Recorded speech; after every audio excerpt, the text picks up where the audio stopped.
ओम ज्ञानतिमिरन्दस्य ज्ञानाञ्जनशलाकया चक्षुरुन्मिलितस्मै वेळेमाम् नमो विष्णुपदाय कृष्णप्रेष्ठाय भूतले श्रीमते भक्तिवेदान्तस्वामिनिति नामिने नमस्ते सरस्वती देवे गौरवाणी प्रचारिणि निर्विशेष शून्यवादी पाश्चात्य देशतारिणि जय श्री कृष्ण चैतन्य प्रभु नित्यानंद श्री अद्वैत गदाधर शिवासादि गौर भक्त। हरे कृष्णा कृष्णा कृष्णा हरे हरे, हरे राम राम राम हरे कृष्णा। आपलं सर्वांचं स्वागत आहे। आज जरा 20 मिनिटं लवकर सुरू करतोय आणि संपलं तर 20 मिनिटं लवकर पण बंद करू शकतो, कारण 3 वाजता दुसरी मीटिंग चालू असते म्हणून मी लवकर सुरू केले आणि आपला हिशोबनिषेधचा शेवटचा क्लास आहे। त्यानंतर डायरेक्ट परीक्षेला आपण 12 तारखेला भेटणार आहोत। तर गेल्याच आपण चर्चा करत होतो मंत्र क्रमांक 15 मध्ये की हिरण्यमयने पात्रेण सत्यस्या इदं मुखम ततं त्वपुष्यन्य मा परावरणम सत्य धर्माय दसते। तर अनुवाद होता की भगवान श्रीकृष्ण सर्वांचे पोषण पालन करत आहेत। आपले खरे मुख आपल्या दीप्तिमान त्याच्यामुळे झाकले गेले आहे, कृपा ते आवरण दूर करून दर्शन द्या। तर ही भक्ताची प्रार्थना आहे। 15, 16, 17, 18 भक्त भगवंताला प्रार्थना करतोय की तुम्ही साकार रूप आहे तुमचं आणि तुमचं साकार रूप मला दर्शन द्या, जेणेकरून मी तुमचं दर्शन घेईन। तर भक्तांना विनंती आहे त्याने आपले व्हिडिओ चालू ठेवावे आणि ज्यांचे बंद आहेत त्यांनी व्हिडिओ चालू ठेवा, ऑनलाईन जे भक्त आहेत त्यांनी, नाहीतर आपली उपस्थिती गृहीत धरली जाणार नाही। ठीक आहे। तर विभाग हे होतं कृष्णाचे स्थान। कृष्ण कुठल्या स्थानामध्ये आहेत? तर पहिला आहे की निराकार ब्रह्माचे स्तोत्र आहेत ते ब्रह्म परमात्मा भगवान।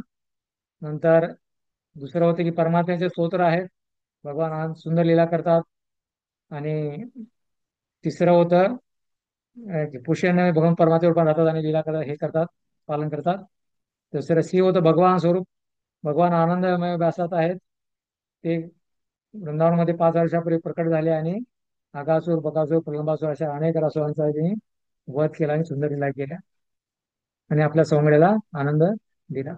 नंतर डी आहे एवढ्या लीला भगवंत का करतात? तर आपल्या बद्ध जीवाला आपल्याकडे आकर्षित करण्यासाठी भगवंत अशा लीला करतात। तर भगवंत सृष्टी कशी काय सांभाळतात? कृष्ण वृंदावन सोडत नाही तर जग कसे सांभाळतात? तर भगवंत आपल्या पूर्णांश परमात्म्याद्वारे प्रत्येकाच्या जगतामध्ये उपस्थित आहेत आणि भगवंत अशा प्रकारे सृष्टी सांभाळतात। तर विभाग 2 होते कृष्णाचे स्थान कसे पाहू शकतो? तर विफल प्रयत्न करणारे आहेत सांख्ययोगी, नंतर सफल प्रयत्न निराकारवादी आहेत, नंतर 2 लोक आहेत विफल प्रयत्न करतात, त्यांचे प्रयत्न निष्फळ होतात, भगवंताला पाहू शकत नाहीत। सफल यशस्वी प्रयत्न करणारे आहेत तर आहे शिरोदक्ष आहे विष्णू, ब्रह्मविष्णू आहेत। आणि अशा प्रकारे हे जे परमसत्याला जे 24 तत्वाला जाणणारे आहे ते पहिले आहे विष्णू पुरुष अवतार, शिरोदक्ष आहे विष्णू, नंतर गर्भदक्ष आहे विष्णू आणि कारणदक्ष आहे विष्णू, हे 3 विष्णू आहेत। जर विभाग 3 आहे साकार रूपे श्रेष्ठ साक्षात्कार आहे, याचे प्रमाण ब्रह्मसंहितेमध्ये यस्य प्रभा प्रवतो जगदंड कोटी कोटी सुशेष मुदाती भिन्न तद्ब्रह्म निष्कलम अनंत मशेष भूवितम गोविंद माते पुरुषम तमहम भजामि। तर हे ब्रह्मसंहितेमध्ये वर्णन आहे की भगवंत जे आहेत काय आहेत, असंख्य प्रमाणात असंख्य ग्रह दिक्कात फिरून ग्रह भिन्न आहे, हे सर्व ब्रह्मदेव एका कोपऱ्यात स्थित आहेत, तरी भगवंत गोविंदाची चेहऱ्याची किरण मात्र आहे। तर मुंडकोपनिषदामध्ये वर्णन आहे की हिरण्यमय परे कोशे। नंतर श्रीमद भागवत मध्ये व्यास म्हणतात की सत्याची अनुभूती साधकाच्या साधनेवर ब्रह्म परमात्मा याच्यावर अवलंबून आहे। ब्रह्मानुभूती आहे, परमात्मा अनुभूती आहे आणि भगवान अनुभूती आहे, हे 3 अनुभूती आहेत भगवत साक्षात्काराच्या। तर म्हणून याला दुसरं आहे कोण जाणतात? अध्यात्माची तुलना केलेली आहे। 3 प्रकारचे अध्यात्मवादी आहेत त्याच्यामध्ये, पहिला आहे ज्ञानी, दुसरे योगी आणि तिसरा आहे कृष्ण भक्त। पहिले ब्रह्मचारी ज्ञानी आहेत, योगी आहे परमात्मा रूपाचं ध्यान करतात आणि कृष्ण भक्त आहे सर्वोत्तम भगवान श्रीकृष्णाच्या साकार रूपाची पूजा करतात। मंत्र क्रमांक 16। तर पुढे भगवान भक्त प्रार्थना करतो पुष्यन्य कर्मेश यमा सूर्य प्रजापते यो रश्मी समूह तेजो यत्ते रूप कल्याणतमं तदते पश्यामी यो सावसो पुरुष स्वस्मी। मंत्र 15च्या पुढे प्रार्थना केलेल्या गेल्या आहेत। तर भगवंत आणि जीव समान आहेत व भिन्न सुद्धा आहेत, भिन्न सुद्धा आहेत। भगवंत सगळ्याचे पालन करतात आणि विषय करून भक्ताचे पालन करतात। म्हणून या ठिकाणी भगवंताला हा भक्त प्रार्थना करतो 16 मध्ये की भगवंत कोण आहेत? पुष्यान्य आहेत, एकर्षे आहेत, यम विधी विधानाचे आहेत, सूर्य किंवा महानुभक्ताचे रक्षक आहेत आणि प्रजापतीचा शुभचिंतक हे भगवंत आहेत। तर पुढे विभाग 1 मध्ये भगवंताचे स्थान सांगितलेलं आहे की परमात्म्याचे मूळ स्थान आहे ते ब्रह्मज्योती त्यांच्यापासून निघते. आणि भगवान शब्दाची व्याख्या जीव गोस्वामी भक्ती सुंदरामध्ये करतात. आणि भगवान शब्दाचे तीन अर्थ सांगितलेले आहे, की भगवान शब्दाचे तीन अर्थ सांगा, तुम्हाला परीक्षेमध्ये प्रश्न येईल. भगवान शब्दाचा अर्थ सांगा. भ म्हणजे पोषण भरण करतो, अभिवाद रक्षण करतो. ग म्हणजे पथप्रदर्शक सृष्टी करता. वान म्हणजे त्यांच्यामध्ये सर्व जीव निवास करतात. चौथा आहे भगवान. दिव्य शब्द आहे, आनंद सामर्थ्य शक्ती षडेश्वर पूर्ण आहेत. आणि चौथा आहे सूर्य गोलामध्ये राहतो, पण तसे भगवान गोलोकमध्ये राहतात आणि त्या ठिकाणी राहून सर्व कार्य करतात. परमार्थ रूपात अंतिम नियंत्रण रूपामध्ये असतात, जीवाला संपूर्ण सहायता करतात आणि जीवाची नित्य संख्या आहेत. तर भगवंत परत पावसा भौतिक सृष्टीचे सृष्टीकर्ता आहेत, पालक संहारक आहेत आणि आदी तत्वज्ञानी भगवंत हे आहेत. विभाग दोन मध्ये जीवाचे स्थान, तर या ठिकाणी भगवंताचे स्थान हा पहिला गुण. आता जीवाचं स्थान कुठल्या स्थानाचे जीव असतात, जीव कुठल्या स्थितीमध्ये उपस्थित आहे, तर गुणात्मक दृष्ट्या भगवंता समान आहे. तर सूर्य आणि त्यांची किरण, तर ते पण प्रकाश देतात, तर हे पण प्रकाश देतात. पण गुणाने समान आहे, पण मात्रेने वेगळा आहे. जीव भगवंताचे विभिन्न होय. तर जीव अणु आहे आणि भगवंत महान आहेत. तर म्हणून जीवाबरोबर भगवंताचा व्यवहार संबंध. आता हे पाहिला की जीव आणि भगवंत काय आहेत, गुणाने एक आहेत, मात्रेने वेगळे आहेत. तर जीवाबरोबर भगवंताचा व्यवहार आणि संबंध काय आहे, तर निराकारवाद्याबरोबर, जे निरेशवादी मायावादी लोक आहेत त्यांच्याबरोबर भगवंताचा व्यवहार कसा आहे. निरेकावाद्याबरोबर, निरेशवादी दार्शनिक ब्रह्मदेवच्या प्रदीप तेजाने डोळे मिटून गेल्यामुळे भगवंताचे धाम दिव्य रूप पाहू शकत नाही. निराकारवादी भगवंताचं रूप पाहू शकत नाही, कारण ते भगवंताच्या फक्त ब्रह्मज्योतीवरच ते आसक्त असतात. तर दुसरं आहे भक्ताबरोबर. भगवान तेजोमय किरण दूर करून दिव्य स्वरूपाचे दर्शन करून भक्ताला संपूर्ण साक्षात्कार करीतात. तर जे भक्त ऑनलाईन मध्ये उपस्थित आहेत, हा शेवटचा भाग राहिला होता आपल्या केल्यास, की भगवंत आपल्या भक्ताबरोबर आदान प्रदान कसे करतात. तर भगवंत तेजोमय किरण दूर करून, म्हणजे भक्ताच्या समोरच्या दृष्टीआड पडदा जो आलेला आहे, त्या पडद्याला काय करतात, भगवंत दूर करतात, जेणेकरून जो भक्त जो आहे त्याला पाहू शकतो. भगवान सर्वाचे पालक आहेत, पण भक्ताचे विषय करून पालन करतात. भगवान भक्ताला पूर्णता गाठण्यासाठी सर्वतोपरी मार्गदर्शन करतात. भगवंत भक्ताला पूर्णता गाठण्यासाठी, म्हणजे भगवंताला जाण्यासाठी सर्व काही मदत करतात. भगवान भक्ताला स्वतःलाच अर्पण करून त्याच्या सर्व इच्छा पूर्ण करतात. भगवान भक्ताचा सेवक बनतात. भगवान भक्ताला गोलो जाण्यास मदत करतात. त्यासाठी गुरु साधू शास्त्र येतात आणि आपल्याला मार्ग दाखवतात कशा प्रकारे गोलोकुंडाला जायचंय. भक्त एकत्र येऊन भगवंताचे गुणगान करतात. आणि शेवटी आहे भगवंत भक्ताच्या हृदयात आवश्यक ज्ञान येऊन त्याचे अज्ञान दूर करतात. ज्ञान दीपेन भास्वता, भगवद्गीतेचा 10व्या अध्यायातील 11वा श्लोक आहे. अशा प्रकारे तेषां अनुकंपा महन मन ज्ञानाचे तमा नाश या भावाचं ज्ञान दीपेन भास्वता. तर भक्ताच्या हृदयामध्ये दिव्य ज्ञान प्रदान करून भगवंताची आज्ञा दूर करतात. तर कठोपनिषदामध्ये वर्णन आहे, ज्यांच्यावर भगवंताची कृपा होते ते त्यांना जाणू शकतात, इतर जीव नाही. यस्य देवे परावर्ती यथा देवे तथा गुरु तस्य ते करते त्यांचा प्रकाशनते महात्मा. ज्यांच्यावर भगवान श्रीकृष्ण आणि गुरु यांची कृपा झालेली आहे, तोच हे ज्ञान प्राप्त करू शकतो आणि भगवंताला जाणू शकतो. अन्यथा बाकी इतर जे कोण आहे भगवंताला समजू शकत नाही. तर या गेल्याची पार्श्वभूमी पाहिली आपण 15 आणि 16 श्लोकाची मंत्राची. आता जी आहे या ठिकाणी मंत्र क्रमांक 17 आहे. ही प्रार्थनाच आहे 17 मध्ये पण. 17चा आपण आता भक्त भगवंताला प्रार्थना करतोय. आणि आपल्या वेळेमध्ये जे काही 3 वाजेपर्यंत आपला क्लास होणार आहे, त्याच्या अगोदर संपण्याची शक्यता नाही, पण तोपर्यंत आपण आता चर्चा करणार आहोत. आणि आपला शेवटचा भाग आहे. जर काही पहिल्या भागामध्ये कोणाला शंका समाधान असेल तर आपला हात वर करून विचारू शकता किंवा आपला अनम्यूट करून.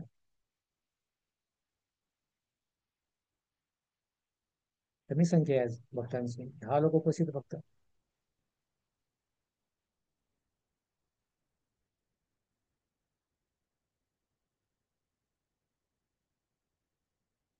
तर मंत्र 17 आहे.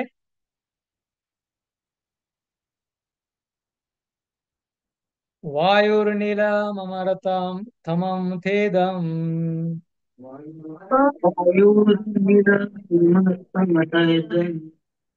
भस्मान्त शरीरम् अस्मान्तं शरीरम् ओम कृतो स्मरं कृतो स्मरा ॐ कृतो स्मर कृतं स्मर कृतो स्मरा कृतो स्मरा.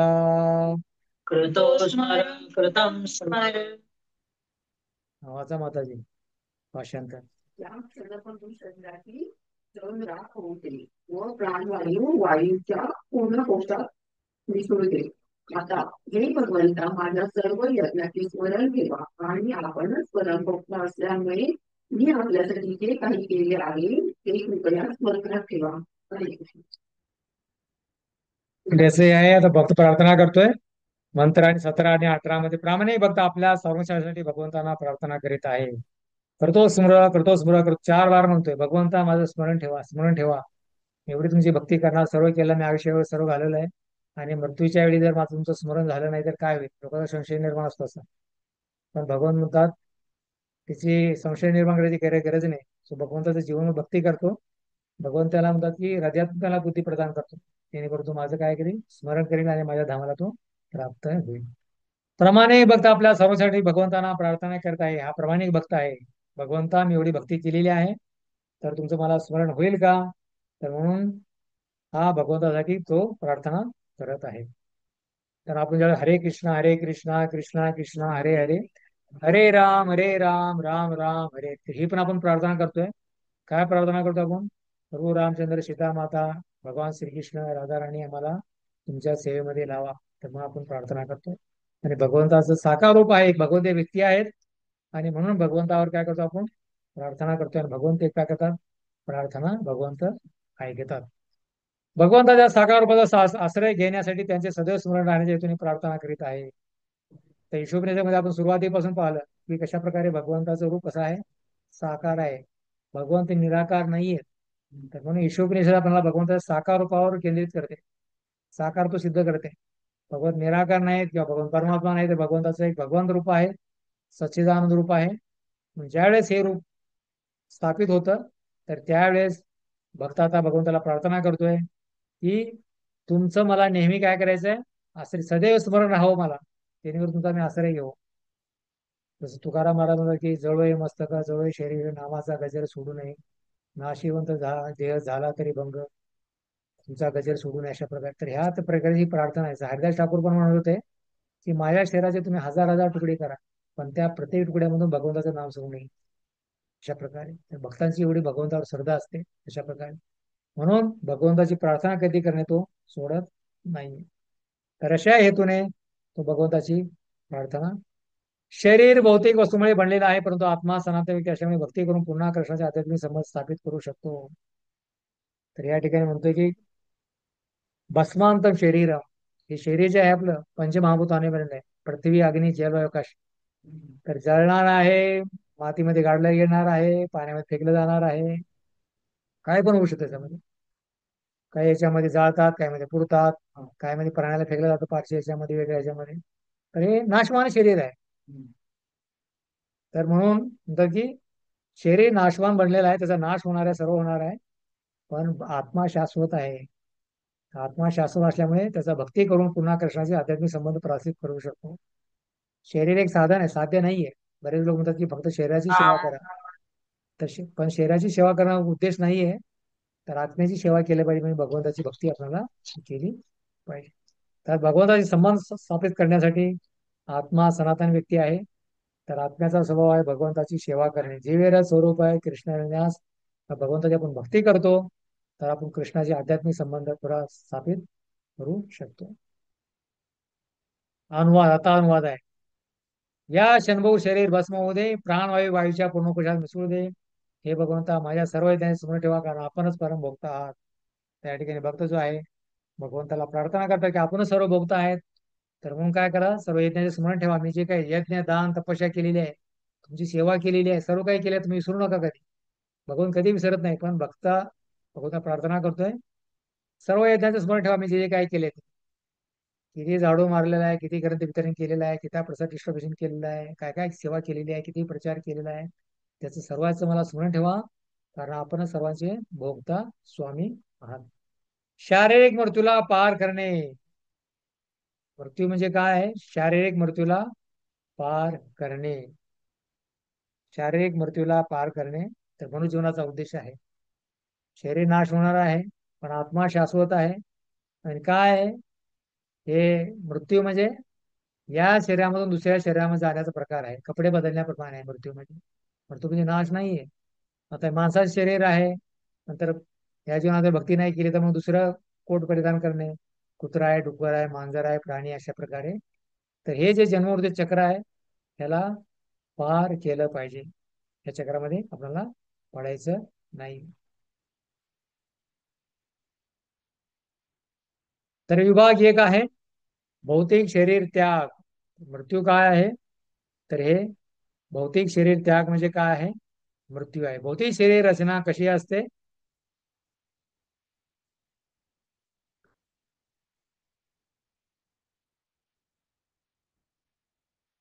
भौतिक शरीर त्याग, ज्यावेळेस आत्मा शरीर त्यागतो म्हणजे त्या व्यक्तीचा मृत्यू होतो, आत्मा शरीर सोडून जातो. तर भौतिक शरीर रचना कशी असते? प्रकृती जीवात्म्याला इंद्रिय भोगाच्या प्रवृत्तीप्रमाणे उगाच विभिन्न देह प्रदान करते. तर प्रकृतीने आपल्याला काय दिलेलं आहे? मनुष्य शरीर प्राप्त केलेलं आहे. प्रकृतीने दिलेलं आहे आपला. प्रकृती एक मातेप्रमाणे आहे. तर पिता आणि मातेच्या संयोगाने काय करते? प्रकृती भौतिक शरीर याला जीवाला शरीर प्रदान करते आणि विभिन्न देह प्रदान करते. तर मग आता कुठल्या प्रकारचे देह प्रदान करते प्रकृती? उदाहरण दिलेलं आहे. विष्ठा खाणाऱ्या इच्छा असणा करणारा डुक्कर, एकदम हे दिलेलं आहे एकदम. कुणाला जर विष्ठा खायची इच्छा असेल तर त्याला डुकराचं शरीर दिलं, त्याला माणसाचं शरीर दिलं जात नाहीये. कारण त्याची तीच इच्छा आहे, मला हेच करायचं आहे. तर बघून बघून तुला दुसरं शरीर देऊन फायदा काय? तीच इच्छा आहे त्यानुसार त्याला शरीर प्रदान केलं जातं. नंतर दुसरा आहे मांस खाण्याची इच्छा आहे. योग्य नखे दात असलेले वाघ, मांस खाण्याची इच्छा आहे. तर हे मांस आहे मनुष्यासाठी नाहीये. तर हे मांस काय आहे? फक्त प्राण्यासाठी आहे. त्या वाघाचे एवढे दात असतात, सुळे लांब लांब दात असतात आणि त्याची शरीराची रचना पण एवढी अशी केलेली असते की ते पचन होऊ शकतं. म्हणून असं मांस जर खाल्लं तर कमी कमी त्याला 20 तास पचन होण्यासाठी लागतात. आणि आपल्या जठराची जी आहे व्यवस्था त्या प्रकारे नाहीये. म्हणजे खरे डॉक्टर आहेत ते पण म्हणतात की मनुष्यासाठी मांस घातक आहे अशा प्रकारे, कारण पचन होत नाही. मग ते आतमध्ये सडणार, सडून प्रकारे अनेक प्रकारे कॅन्सर किंवा बिमाऱ्या होतात. तर काही लोक म्हणतात नाही नाही मांस खाल्ल्याने काय तंदुरुस्त होतो, तरी चुकीचा मार्ग आहे. तर अशा कोणी डॉक्टर तो खरा डॉक्टर नाहीये. पण खरा डॉक्टर आहे कधी म्हणणार नाही की तुम्ही मांस खा. तो म्हणेल दूध खा, फळे, भाजीपाल्या, फळे आणि तूप खा, ड्रायफ्रुट्स खा, हे खाण्यासाठी सांगतो. तर मांस खाण्याची इच्छा आहे तर त्याला वाघाचं शरीर तयार आहे. तिसरा आहे मानव देह. मांस किंवा विष्ठा खाण्यासाठी बनलेला नाही. मानव देह आहे, मांस किंवा विष्ठा खाण्यासाठी बनलेला नाही. तर मानवाचं काय खाद्य आहे? शाकाहारी आहे मनुष्य. दूध, भाजीपाला, फळे, कडधान्ये, फळे हेच खाऊ शकतो तो. त्यासाठी बनलेला आहे. त्याची शरीर रचना पण त्याच प्रकारे केलेली आहे. दात काय करतात? फळे भाज्या खाऊ चावू शकतात. आपले दात जे आहेत फळे भाज्या शकतात, मांस चावू शकत नाही आपले दात, त्यासाठी बनवलेले नाही आहेत. जर कोणी कृत्रिम पद्धतीने मांस खाण्याचा प्रयत्न केला तर पचन होणार नाही, ते असंच आतमध्ये गिळेल आणि अशा प्रकारे अनेक प्रकारची बिमारी त्याला होईल. दोन सुळे रानटी मनुष्याला इच्छा असेल तर मांस खाऊ शकतो. समोर दोन सुळे आहेत ना आपल्या शरीराचे, दोन सुळे आहेत माणसाला पण, त्या रानटी मनुष्याला पण दिलेल्या आहेत. इच्छा असेल, रानटी मनुष्याला इच्छा असेल तर मांस खाऊ शकतो तो. म्हणजे आदिवासी जंगलामध्ये राहतो, त्याला खाण्यासाठी दुसरं काही नाहीये त्या व्यक्तीला, तर तो व्यक्तीला त्याला परवानगी आहे, तुम्ही मांस खाऊ शकता. पण आपल्यासाठी सर्व जर उपलब्ध आहे तर आपण मांस का खाल्लं पाहिजे? बाकीचं खाल्लं पाहिजे. पण रानटी जे आदिवासी लोक आहेत, असे अनेक प्रकारचे लोक आहेत, जंगलामध्ये राहतात, त्यांचं त्याच्यावरच उपजीविका असते संपूर्ण. तर त्या मनुष्याला ते मांस खाऊ शकतात, कारण त्या भगवंताने अशा प्रकारे त्यांना सोयी दिलेले आहेत. मृत्यूनंतर शरीराचे काय होणार? तर हे पाहिलं की भौतिक शरीराचा त्याग कशा प्रकारतो आणि नंतर भौतिक प्रकृती त्याला वेगवेगळ्या प्रकारचं शरीर प्रदान करते. डुकराचं आहे, वाघांचं आहे किंवा मानवाचं हे प्रदान करते. तर आता मृत्यू ज्यावेळेस होतो तर मृत्यूनंतर शरीराचे काय होते? तर मृत्यूनंतर शरीराचे काय होते? त्याला जाळून टाकलं जातं, पाण्यामध्ये फेकलं जातं, जमिनीत दडपलं जातं किंवा प्राण्यांना खायला दिलं जातं अशा प्रकारे. तर शरीराचे काय होतं? शरीर क्षणभंगूर शरीर बाह्य वस्त्राप्रमाणे आहे. शरीर जे आहे, तू कपडे घातले ना, ते मी लाल कपडा घातलेला आहे, कोणी पिवळा घातलेला आहे, हिरवा घातला, निळा घातलेला आहे. तर शरीर म्हणजे एक वस्त्राप्रमाणे आहे. तर मृत्यू ज्या वेळेस होतो तर वरचा कपडा आपण फेकून टाकतो, लाल, पिवळा, निळा, आणि दुसरा शरीर दुसरा कपडा धारण करतो. कुठला कपडा धारण करतो? वेगवेगळ्या प्रकारचे शरीर तर त्या कपड्याप्रमाणे आहेत अशा प्रकारे. तर भगवद्गीता 2 अध्यायाच्या विषया श्लोकात सांगितले, न जायते म्रियते वा कदाचित न हन्यते हन्यमाने शरीरी. तर शरीराचा नाशाने जीवात्मा नाश होत नाही, भगवतीचं तत्वज्ञान आहे. आपण या शेवटच्या भागामध्ये चर्चा करणार आहोत भगवद्गीतेच्या. भगवंतानी अर्जुनाला शरीर आणि आत्म्याचं तत्वज्ञान सांगितलं आहे भगवतीच्या दुसऱ्या अध्यायामध्ये. कारण अर्जुन म्हणत होता की मी त्यांचा वध जर केला तर मला पाप लागेल, सुख भोगणार नाही, आनंद घेऊ शकणार नाही, वर्णसंकर वाढेल, स्त्रिया विधा होतील आणि पितराला पिंडदान करण्यास कोणी राहणारच नाही. तर त्यावेळी भगवंत हे जवळजवळ 19 अध्याय श्लोकामध्ये शरीर आणि आत्म्याचं वर्णन करतात. शरीर नाशवान आहे, आत्मा शाश्वत आहे. तर यांचा जर तू आता वध केला तर आता ते 1 BHK मध्ये तर पुढे जाऊन करतील, कारण 2 BHK 4 BHK त्यांना प्राप्त होते, चांगल्या ऐश्वर्यामध्ये राहतील ते अशा प्रकारे. म्हणून शरीराच्या नाशाने जीवात्मा नाश होत नाही. तर शरीर आणि आत्म्याचं तत्वज्ञान भगवंत या ठिकाणी सर्वप्रथम सांगतात दुसऱ्या अध्यायामध्ये भगवद्गीतेच्या. तर शरीर नाश होतं, जीवाचा नाश होत नाही. तर म्हणून आपण भक्ती करतोय. जर शरीराबरोबर जीवाचा नाश झाला तर भक्ती करून अर्थच नाही येणार, की समज की सर्व भस्मच होणार आहे, संपूर्ण राख होणार आहे. मग भक्ती काय करा अशा प्रकारे. पण शरीर नाशवान आहे, आत्मा शाश्वत आहे. या जीवनामध्ये तुम्ही जसं कार्य कराल तसं पुढचं त्याला शरीर प्रदान केलं जातं. जीवात्मा कधी निराकार किंवा निर्विशेष नसतो. जीवात्मा निराकार किंवा निर्विशेष नसतो. शून्य नाही नि जीवात्मा. जीवात्मा शून्य नाही, तर जीवात्मा काय आहे? साकार आहे. त्याला पण पाहू शकत नाही. त्याला पण रूप आहे जीवात्म्याला. किती रूप आहे जीवात्म्याचं? ते सागर शतभाग असे एवढं जीवात्म्याचं रूप आहे. म्हणून भौतिक पोशाख आकारे नसतो, वा अविनाशी आत्म्याच्या आकाराने नुसार ते आकार धारण करतो. भौतिक पोशाख जे आहे आकारही नसते, पण अविनाशी आत्म्याच्या आकारानुसार ते आकार धारण करते. हे शरीर आहे आकारीन म्हटलेलं आहे, पण अविनाशी आत्मा आहे. आत्म्याला कुठला आकार आहे? आत्म्याच्या आकारानुसार ते आकार धारण करते. तर आत्म्याचा किती आकार आहे? केसागर शतभागाचा आहे. चितीपासून हातीपर्यंत आत्म्याचा आकार तेवढंच आहे, पण आत्म्याच्या आकारानुसार ते आकार धारण करते. आत्म्याचा केवढा आकार आहे तर त्यानुसार हे जो शरीर आहे त्या प्रकारे आकार धारण करते. तर पाहिलं तर प्रत्येकामध्ये आत्मा तेवढाच आहे, पण या ठिकाणी म्हणलेलं आहे की अविनाशी आत्म्याच्या आकारानुसार काय करते? शरीर अशा प्रकारे आकार धारण करते.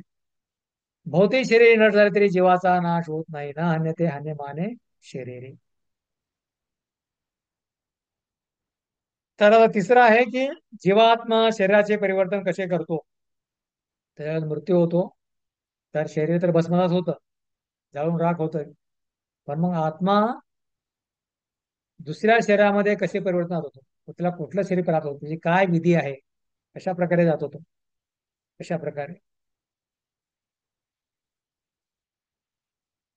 जीव कसे शरीर आध्यात्मिक शरीर ग्रहण करतो. आणि दुसरा आहे की हरे कृष्ण.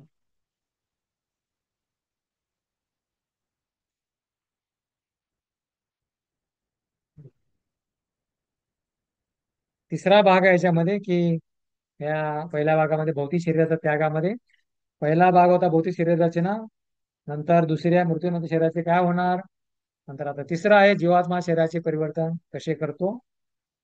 नंतर चौथं पाचवं सहावं पण आहे भाग आहे त्याच्यामध्ये. तर जीवात्मा शरीराचे परिवर्तन कसे करतो. जीव इंद्रिय भोगाच्या अनुसार शरीर बदलतो, विकास चक्रात देहांतर करतो. त्याला मांस खायचं आहे, वाघाचं शरीर आहे, विष्ठा खायचे डुकराचं शरीर आहे, झोपायचं आहे, अस्वलाचं शरीर आहे. त्यानुसार इंद्रिय भोगाच्या अनुसार तो शरीर बदलतो. जशी मागणी तशी पुरवठा. किराणा दुकानदार आहे ना, ज्या प्रकारे तुम्ही मागणी कराल त्या प्रकारे पुढे बांधतो. तर म्हणून पुढचं जे शरीर आपण प्राप्त करतोय, या जीवनात मी इच्छा करतोय की मला हे करायची इच्छा आहे, बघून बा, ठीक आहे तुझी इच्छा आहे ना, तथा इच्छा पूर्ण करतात. अशा प्रकारे शरीर बदलतो आणि विकास चक्रामध्ये देहांतर करतो. अशा प्रकारे 84 चक्र योनीमध्ये तो फिरत राहतो. विकास चक्र काय आहे? विश्व जन्मय होतं. हे जे विश्व आहे आता 4,32,000 कलियुग आहे. 5,000 वर्ष संपले आहेत, 4,37,000 बाकी आहेत. त्याच्यानंतर विश्व ज्यावेळेस जन्म प्रलय होतो, तर त्यावेळेस मग विश्व जन्म झाल्यानंतर तो काय पडतो? जलचरी बनतो, त्या पाण्यामध्ये मासा बनतो तो जीव. मनुष्य पण जे काय कर्मानुसार जलचरी बनतो, नंतर वनस्पती बनतो, कीटक बनतो, पक्षी बनतो, पशु बनतो आणि नंतर मानव. हे संपूर्ण चक्र आहे, विकास चक्र आहे. विकास चक्र 84 लाख योनी तर आहेत, पण त्याच्यामध्ये विशेष योनी आहेत. जरी चांगलं जरी कार्य केलं तर जलचरी, वनस्पती, कीटक, पक्षी, पशु आणि मानव हे 5-6 मधून परिवर्तन होऊन त्याला शेवटी मनुष्याचं शरीर प्राप्त होतं. अशा प्रकारे विकास चक्र आहे. चांगल्या प्रकारे त्याने कार्य केलंय त्याच्यामुळे त्यांना हे प्राप्त होतं. अशा प्रकारे विकास चक्र जीवात्म्याचे.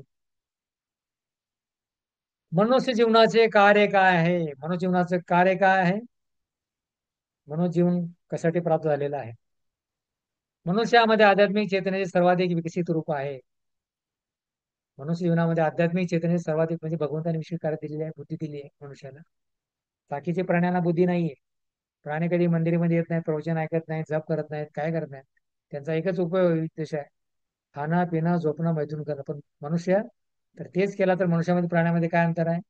तर मनुष्याने धर्म हितेशु अधिक भगवंताने बुद्धी दिलेली आहे मनुष्याला. तर म्हणून आध्यात्मिक चेतने सर्वाधिक विकसित रूप आहे. तो धर्माचं पालन करू शकतो मनुष्य. भौतिक शरीर त्याग केल्यावर तो राख होणार, प्राणवायू वायू तत्वात मिसळतो. तर भौतिक शरीर त्यांनी त्याग केला तर त्याचा राख होणार आहे आणि जो प्राणवायू जो जीवात्मा आहे तो वायू तत्वामध्ये तो मिसळतो. आता 5वा आहे योग्याचे नियंत्रण काय आहे? योगी लोक कशा प्रकारे प्राणवायूला नियंत्रित करतो? तर भगवद्गीतेच्या 6व्या अध्यायामध्ये वर्णन आहे. ध्यान योगाबद्दल वर्णन आहे. योगी लोक आहे परमात्म्यावर ध्यान करतात आणि कशा प्रकारे प्राणवायूचे नियंत्रण करतात त्याच्याबद्दल वर्णन आहे. जीवाचे सर्व कार्य शरीरातील वायूच्या हालचालीमुळे होते व ज्याला प्राणवायू म्हणतात. प्राण, अपान, उदान, उदान अशा प्रकारे 6 प्रकारचे वायू आहेत आपल्या शरीरामध्ये. अशा प्रकारे तर हा प्राणवायू आहे. तर त्याच्या जसं कफ वात पित्त आहे तर त्या प्रकारे आपल्या शरीरामध्ये वायू आहे. त्याच्या हालचालीमुळे ज्याला प्राणवायू म्हणतात. तर तो प्राण निघून गेला तर कुठल्या प्रकारची आपण हालचाल करू शकत नाही. पण योगी लोक अशा प्रकारे याचं नियंत्रण कसं करतात? योगी वायू नियंत्रित करून आत्म्याला एका चक्रातून वरच्या चक्रातून उचलून शेवटी सर्वोच्च चक्र ब्रह्महृदयात नेतो व इच्छित लोकी प्रवेश करतो. तर सर्वोत्तम योग पद्धती म्हणून प्रभादाने पुस्तक लिहिलं. तर त्याच्यामध्ये असं रामदेव बाबा बसले असतात त्या प्रकारे बसलेला आहे, संपूर्ण हाड्या जटा झाकलेल्या आहे संपूर्ण. आणि काय करतो? ध्यान धारणेद्वारे प्राणवायूला नाभीमधून इकडून इकडे करून ब्रह्महृदयातून तो इच्छित स्थळी तो प्राप्त करतो. अशा प्रकारे ध्यान योगाची प्रक्रिया एवढी कठीण प्रक्रिया आहे. ध्यान योगाची प्रक्रिया एवढी कठीण मार्ग आहे. एवढी तपस्या करून हे करून त्याला नियंत्रित करून ब्रह्मरंध्रामध्ये घेतो. नंतर इथून जे आहे ब्रह्मरंध्रातून त्या प्राणवायूला बाहेर काढतो तो आणि तो इच्छित स्थळी तो प्राप्त करतो. त्याला जे कुठलं स्थान प्राप्त करायचं आहे, ब्रह्मलोक, इंद्रलोक, चंद्रलोक जे काय प्राप्त पाहिजे त्याची स्थळी तो प्राप्त करतो एवढी तपस्या केल्यानंतर. पण भक्ताला एवढी तपस्या करायची गरज नाही. म्हणून भगवत म्हणतात भगवतीच्या शेवटच्या अध्यायात 6व्या अध्यायामध्ये योगेनामेपि सर्वेषा मदगतिरांतरात्मा श्रद्धावान भजते मा समयुक्त तो सर्वात श्रेष्ठ योगी कोण आहे? त्याने आपलं मन जे आहे माझ्या चरणावर केंद्रित केलेलं आहे. मदगतिरांतरात्मा श्रद्धेने काय करतो? माझी भक्ती करतोय. तो काय आहे? सर्वात श्रेष्ठ व्यक्ती आहे. तर हे योग्याचं नियंत्रण आहे. नियंत्रित करतो आणि योग्य स्थळी त्याला तो घेऊन जातो. जन्म मृत्यू चक्रातून मुक्ती. जन्म मृत्यू चक्रातून मुक्ती कशी प्राप्त होते? तर या मंत्रात सांगितल्याप्रमाणे ज्यावेळी भौतिक शरीर त्याग करून आध्यात्मिक जगतात जातो तेव्हा अविनाशी आध्यात्मिक शरीर ग्रहण करतो. जन्ममृत्यू चक्रातून मुक्ती प्राप्त करण्यासाठी तर या मंत्रात सांगितल्याप्रमाणे ज्यावेळेस जीव जो भौतिक शरीर त्यागतो आणि आध्यात्मिक जगतात जातो. असं नाही की सर्व जीव आध्यात्मिक जगतात जाणार. जर भक्ती केला आणि शरीर जर त्यागला तर तो जीवात्मा आध्यात्मिक शरीर लोकांमध्ये जातो आणि त्या ठिकाणी तो आध्यात्मिक शरीर ग्रहण करतो. तर हे पहिला भाग होता की कशा प्रकारे भौतिक शरीर त्याग केल्यानंतर शरीराची रचना आहे, जीवात्माचं चक्र आहे, जीवनाचं कार्य आहे, अशा प्रकारे संपूर्ण योगाचे नियंत्रण आहे. जन्ममुक्ती चक्राची होती म्हणजे कोणाचा मुक्ती होते? जे योगी असतात त्यांची. जन्म मृत्यूच्या चक्रातून मुक्ती या म्हणतात ज्यावेळी जीव भौतिक शरीर त्याग करून आध्यात्मिक जगतात जातो तेव्हा अविनाशी आध्यात्मिक शरीर करतो. भक्त ज्यावेळी भक्ती करतो तर भक्ताचाच जन्ममृत्यू चक्रातून मुक्ती होणार आहे. बाकी कुणाच्या जन्ममृत्यू चक्रातून मुक्ती होणार नाही. भक्तच भक्ती करतो. भक्ती केल्यानंतर ते जन्ममृत्यू चक्र थांबलं जातं. तो कुठे जातो? परत परत किडा मुंगी डुक्कर सुवर याच्यामध्ये येण्याची काही आवश्यकता नाही त्याला. तर तो कुठे जातो? तो भगवंताच्या धामाला जातो. धामाला गेल्यानंतर आध्यात्मिक आणि अविनाशी शरीर प्राप्त होतं. चतुर्भुज रूप प्राप्त होत्या ठिकाणी भगवंता स्मरण. वैकुंठधामध्ये का त्या ठिकाणी भगवंताची आपण नित्यसेवा आपण करतो. तर आध्यात्मिक जगतात जातो, तर ती भक्ती केल्यानं आध्यात्मिक जगतात जातो, तर कुणी जाणार नाही. जो भक्ती करतो तोच आध्यात्मिक जगतामध्ये जाईल, जो भक्ती करत नाही तो जाणार नाही. त्यासाठी वेगवेगळे नरक आहेत, अशा प्रकारे 28 प्रकारचे नरक आहेत.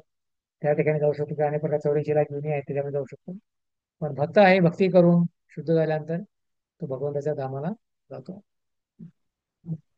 भक्ताला विनंती आहे, आपले व्हिडिओ चालू ठेवा. ऑनलाईन मध्ये जे भक्त आहेत संख्या कमी आहे, 20-22 भक्त आहेत. सर्वांनी आपले व्हिडिओ चालू ठेवा, शेवटचा क्लास आहे. हरे कृष्णा अप्रूजी, थोडं कंपनीत हा असल्यामुळे मी व्हिडिओ चालू नाही ठेवू शकत. हा ठीक आहे. अशी काही विशेष काही अडचण असेल तर ठीक आहे, पण बाकीच्या भक्तांनी चालू ठेवणं आवश्यक आहे. जे घरामध्ये हरे कृष्ण. आसारामध्ये बसलेले आहेत किंवा व्हिडिओ चालू करून ठेवले बंद केलेला आहे आणि तुम्ही घरचे काम करता, असं नको व्हायला. अशा प्रकारे तर मला तुम्ही फसवू शकता, पण भगवंताला फसवू शकणार नाही. भगवंत परमात्मा हृदयामध्ये उपस्थित आहेत, ते पाहतील तुम्हाला. तर विभाग 2 आहे आध्यात्मिक शरीर स्वीकारणे. जीव कसे आध्यात्मिक शरीर ग्रहण करतो. हा, कंपनीमध्ये आहे. हो हरे ठीक आहे, कृष्ण. ठीक. तर जीव कसे आध्यात्मिक शरीर ग्रहण करतो, भगवंता धामाला कसा जातो तो जीव. आध्यात्मिक दृष्टीच्या वृद्धीमुळे तो काय करतो, आध्यात्मिक दृष्टीवृद्धी काय करतो. जीवाला प्रकृत त्याच्या इंद्रिय भोगानुसार विवन देह प्रार्थना करते. जीव जो आहे आध्यात्मिक शरीर कसे ग्रहण करतो, आध्यात्मिक दृष्टी त्यांनी जीवनामध्ये पूर्णपणे अध्यात्म हे केलेलं आहे. आध्यात्मिक जी दृष्टी आहे, जीव भगवंत किंवा भगवंताची भक्ती भगवंताची सेवा ज्यांनी केलेली आहे त्याच्यामुळे त्यांनी वाढ केलेली आहे, प्रगती झालेली आहे त्याच्यामध्ये. म्हणून त्याला आध्यात्मिक शरीर तो प्राप्त करतो.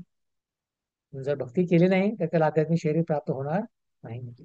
जीवाला प्रकृतीच्या इंद्रिय भोगानुसार विभिन्न ध्येय प्रार्थना करते, जसं मागणी तसा पुरवठा. कीटकापासून ब्रह्मदेवापर्यंत सर्व शरीर भौतिक पदार्थाने निर्मित विभिन्न आकारांची असतात. कीटक ते ब्रह्मदेवापर्यंत सर्व शरीर भौतिक पदार्थाने निर्मित. भौतिक पदार्थ काय आहेत? पृथ्वी, अग्नी, जल, वायू, आकाश आणि मन, बुद्धी, अहंकार यांनी संपूर्ण बनलेले आहेत. तर म्हणून विभिन्न आकाराचे असतात.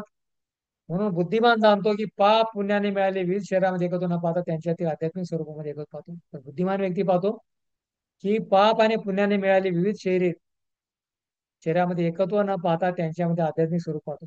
आध्यात्मिक स्वरूप काय आहे, तो भगवंताचा अंश आहे आणि भगवंताची सेवा करणं त्याचं कर्तव्य आहे. तर हो भक्ती पाहतो प्रत्येक जीवामध्ये अशा प्रकारे.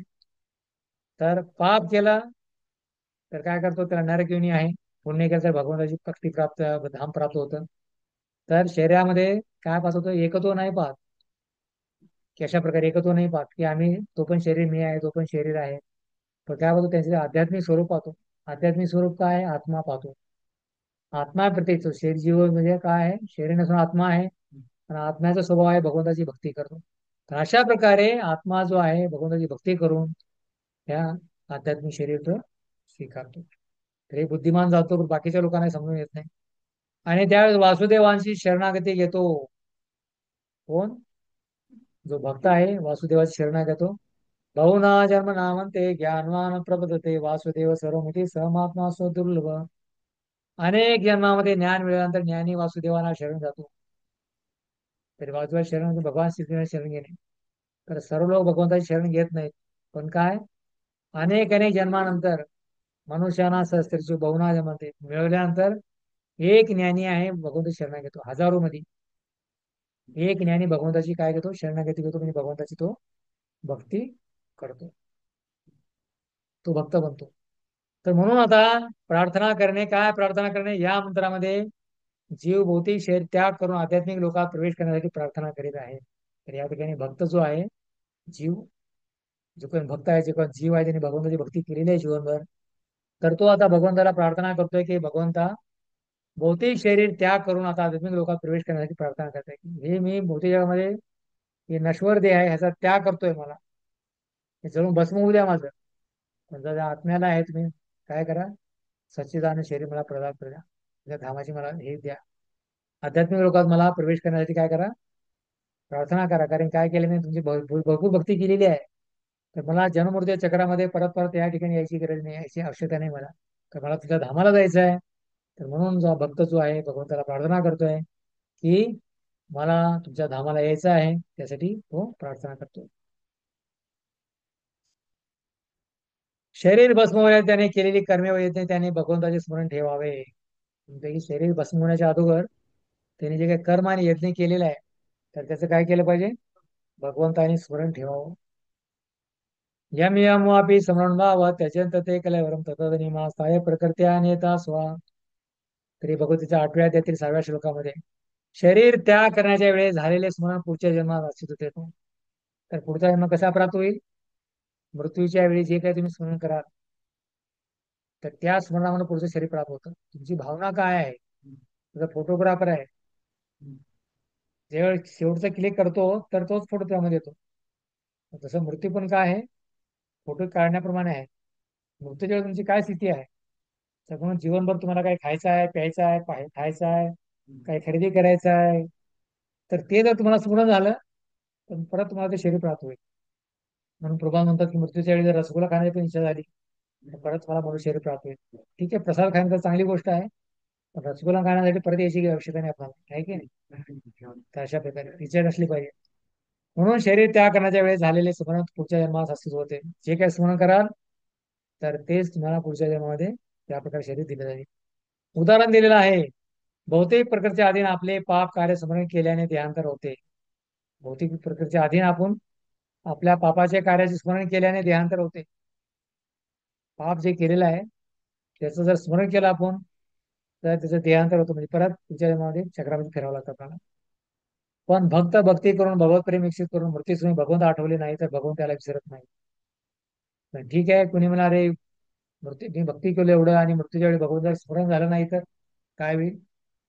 पण ज्यावेळी भगवंत म्हणतात भक्त भक्ती करतो आणि भगवंताबद्दलचं प्रेम आहे तो विकसित करतो, आणि मृत्यू समय जर भगवंत जरी आठवले नाही त्याला, कधी बघत असं कोमामध्ये असतात, काही ऍक्सिडेंट मध्ये असतात, अशा अनेक समस्या असतात अशा प्रकारे, पण भगवंत त्याला विसरत नाही.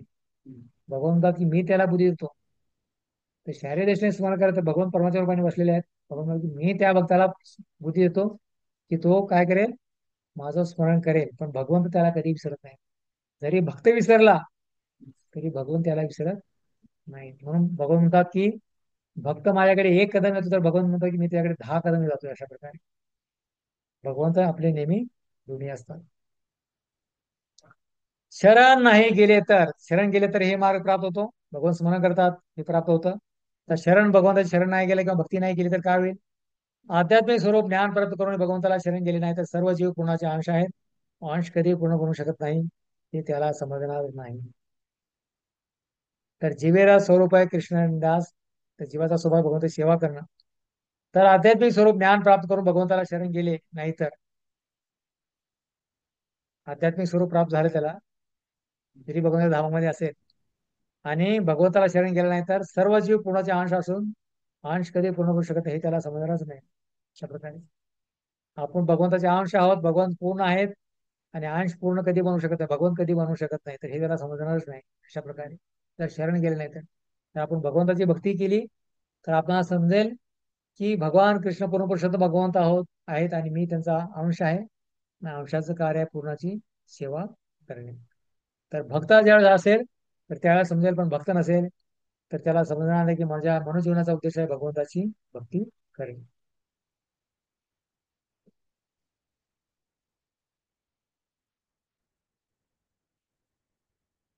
म्हणून ब्रह्मज्योतीपासून पुन्हा आध्यात्मिक पतन होते.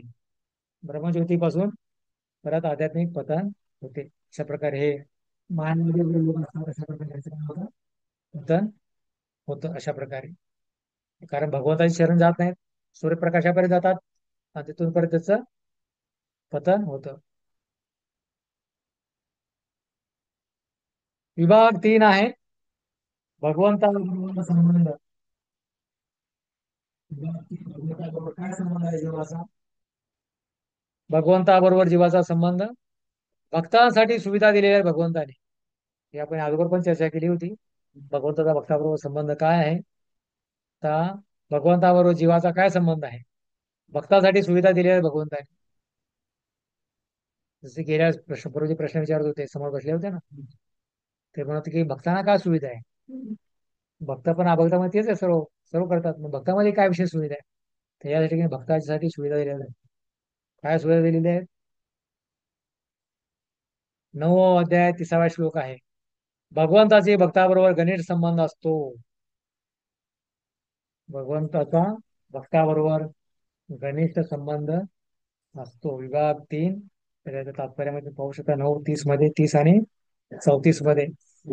आपल्या भक्ताबरोबर भगवंताचा घनिष्ठ संबंध कोणी अत्यंत दुराचारी असल्याचा तरी ते अपेतचा दुराचार हो भस्ते मान साधुर्य संबद्ध सम्यक. जरी कोणी दुराचारी कार्य केलं, भक्ती केलेली आहे पण काही कारणास्तव तो भक्ती सोडून गेलेला आहे, म्हणून तो दुराचारी जरी असला तरी त्याला काय म्हणलं पाहिजे? साधूच म्हणलं पाहिजे. तो साधूच आहे, भगवंताचा साधू म्हणतात अशा प्रकारे. भक्त दुराचारी असला तरी त्याला साधू समजले पाहिजे, कारण तो आपल्या निश्चयामध्ये योग्य प्रकारे स्थित असतो व लवकरच धर्मात्मा होतो, शाश्वत शांती प्राप्त करतो. ही भक्तासाठी सुविधा आहे. तरी भक्ती केली आणि काय कारणास्तव भक्तीपासून जर बाजूला झाला तरी पण त्याची भक्ती नाश होत नाही. परत भक्तीपासून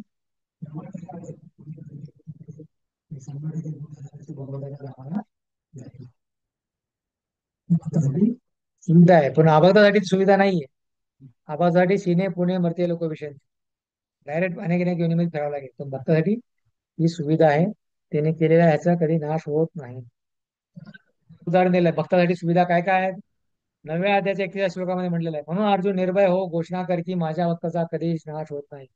क्षिप्रम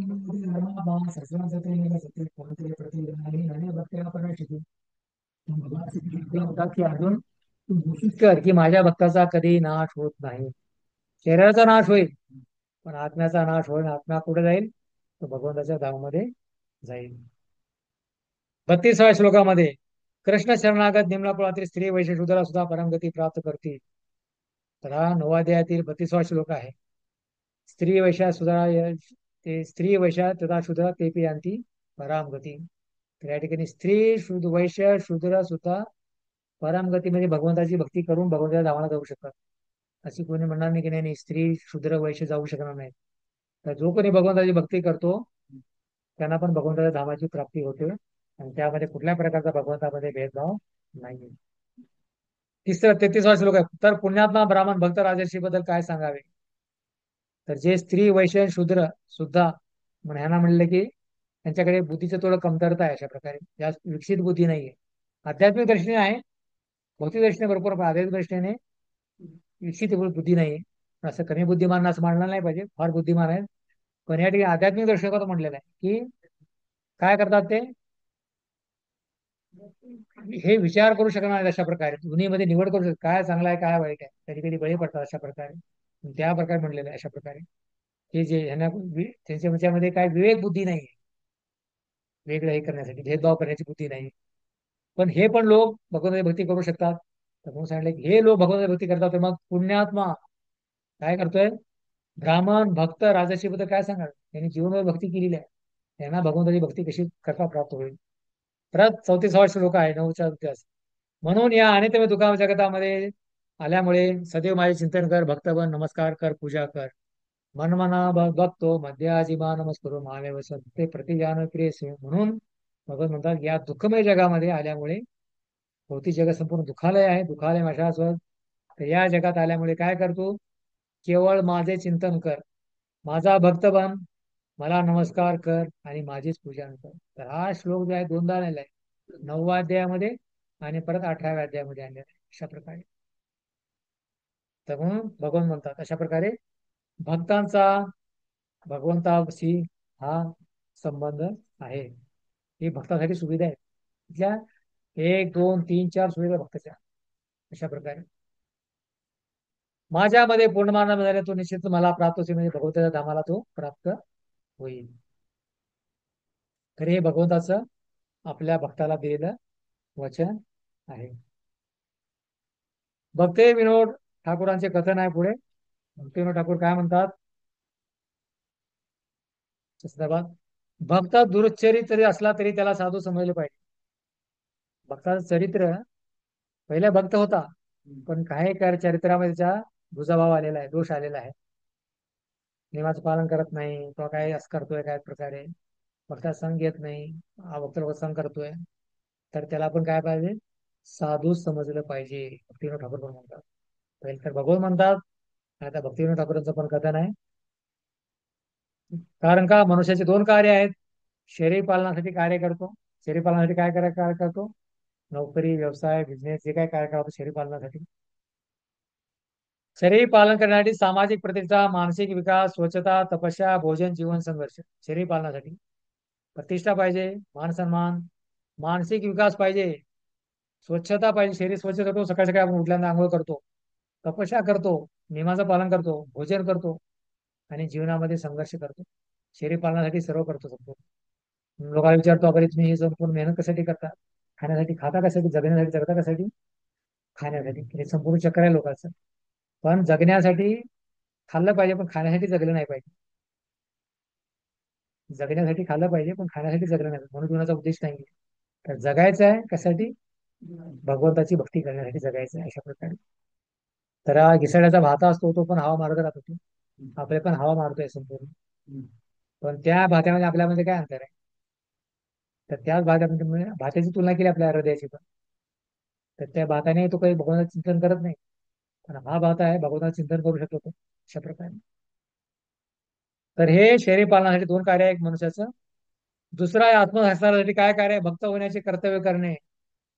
तर हे जे चारही गोष्टी आहेत की भक्त होण्यासाठी थोडा मदत करतील, पण हे उद्देश नाही की ह्याच्यामुळे तुम्ही भक्त बनणार नाही. प्रतिष्ठा मिळाली, मानसिक विकास झाला, स्वच्छता, तपस्या, भोजन केलं, संघर्ष केला तर तुम्ही भक्त बनणार नाही. पण भक्त बनायचं असेल तर काय केलं पाहिजे? भक्त होण्याचं कर्तव्य करावं लागेल. भक्त होण्याचे काय कर्तव्य आहे? आतो श्रद्धा तथा साधुसंग, भजन क्रिया, नरती निवृत्ती, रुची, आसक्ती, निष्ठा, आसक्ती, भाव आणि प्रेम.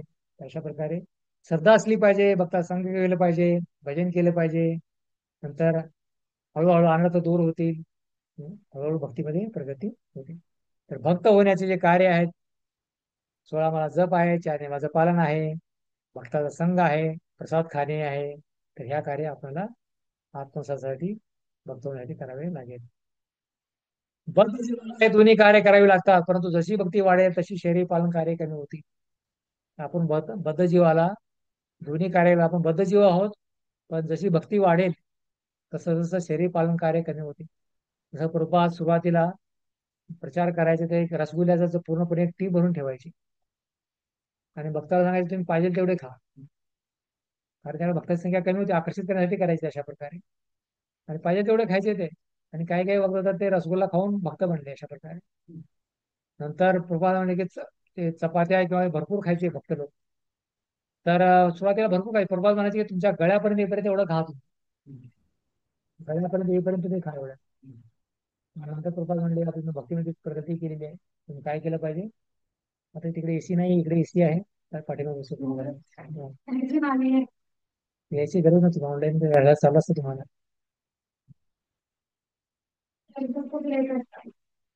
तर अशा प्रकारे जशी आपली भक्ती वाढेल. हा, तर 25 चपात्या खात होते भक्त लोक. तर प्रभात म्हणले फक्त आता तुम्ही किती खा? 5च खा.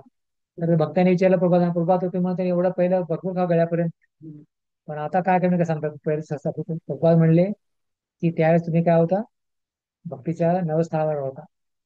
आता तुम्ही प्रगती झालेली आहे अशा प्रकारे. म्हणून तुम्ही काय केलं पाहिजे? आता हे कमी केलं पाहिजे अशा प्रकारे.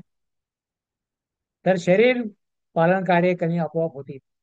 म्हणून भक्ती वाढवलं पाहिजे आणि शरीर पालन कार्य करत जर शरीराचंच कार्य करत राहिलो, दिवसभर सकाळपासून संध्याकाळपर्यंत जर खात राहिलो आपण, तर भक्ती कधी करणार आपण? करायला वेळच नाही भक्तीला. बनवायचं आहे, खायचं आहे, बनवायचं आहे, खायचं आहे, सर्व तेच कार्य आहे. भक्ती करायला कुठे वेळ आहे अशा प्रकारे. म्हणून आपण एकादशी वगैरे उपवास करतो, तपस्या करतो, जास्त करून भगवंताचं स्मरण व्हावं आपल्याला. शारीरिक सुविधा कमी करून आध्यात्मिक कार्य जास्तीत करतो, म्हणून त्याचे तर उपवास म्हटलेला आहे अशा प्रकारे. उपवास म्हणजे नाही की 6-7 आयटम बनवायचे आणि खात राहायचं, तो उपवास नाहीये. तपस्या केली पाहिजे. तपस्याचा उद्देश आहे भगवंताच्या जवळ जाणे. फक्त एक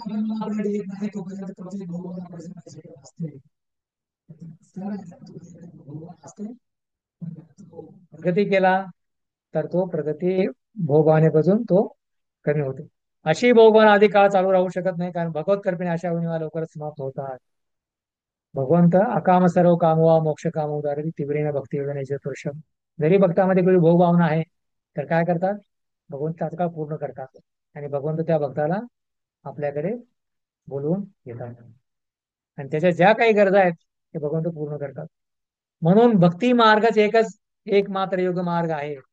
आणि या मार्गावर क्वचित भावभावना दिसून आली तरी आत्मसाराची प्रगती थांबत नाही.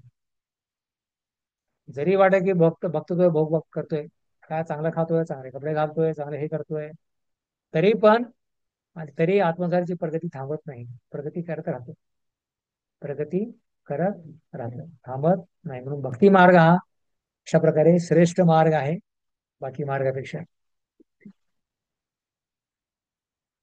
भक्ती कशी केली पाहिजे सांगितले का? ठीक आहे, भक्ती मार्ग आहे, श्रेष्ठ आहे, भगवंत हे करतात, संपूर्ण हे करतात.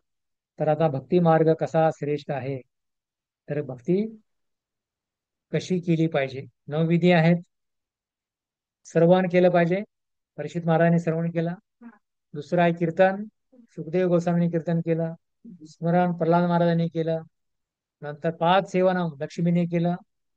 अर्चनम प्रतू महाराजांनी केलं. वंदनम अक्रोजीने केलं. दास्यमय हनुमान आहे. साख्या आहे, अर्जुन आहे, आणि आत्मनिवेदन आहे बळी महाराज. तर 9 विधा भक्ती. भक्ती कशी केली पाहिजे, तर याने आपलं उदाहरण दाखवून दिले, प्रतिनिधित्व करतात संपूर्ण. तर 9 विधीपैकी कोण कमी कमी एक तरी मार्गाचं जीवनामध्ये आपण केलं पाहिजे. श्रवण तरी केलं पाहिजे, कीर्तन केलं पाहिजे, स्मरण. अशा प्रकारे 9 विधी दिली आहेत. 9 विधीद्वारे आपण भगवंताची भक्ती करू शकतो. म्हणून भक्ती मार्गाचा एक श्रेष्ठ मार्ग आहे. आणि भक्ती मार्गावर क्वचित भगवान झालं तरी ते आत्मसात थांबत नाही. तर याच प्रकारे भगवंताची भक्ती करायचं आहे, तर भक्ती करण्यासाठी फक्त 9 मार्ग आहेत. त्याच्या व्यतिरिक्त 10वा किंवा 11वा मार्ग नाही. तर हे एकांग आहे 9 विधी. एक अंग म्हणजे श्रवण आहे, 9 आणि बाकीचे 8 अंग बाकीचे कीर्तन, स्मरण, सेवा आहेत. तर हे भागवत मध्ये वर्णन आहे 9 विधी श्रवण कीर्तन पासून. तर रामायणामध्ये पण 9 विधी आहेत. तसं या पुस्तकामध्ये नाहीत आपल्या, पण रामायणामध्ये पण 9 विधीचं वर्णन आहे. तर श्रवण करून हनुमंताने हे केलं. काय करत होते? ज्या ज्या ठिकाणी रामकथा होतात त्या ठिकाणी हनुमान उपस्थित राहतात आणि काय करतात? रामकथा श्रवण करतात. ते कीर्तनामध्ये वाल्मिकी मुनी आहेत. प्रभू रामचंद्राच्या कीर्तीचं गुणगान केलं त्यांनी कीर्तन. तिसरा आहे स्मरणम, सीतादेवी. प्रभू रामचंद्राचे नेहमी अशोक वाटिकेमध्ये राहून ते स्मरण करायचे. चौथा आहे 5 सेवनम. भरत महाराज आहेत. प्रभू रामचंद्राच्या चरणाची सेवा केली त्यांनी. किती वर्ष? 14 वर्ष. 14 वर्ष.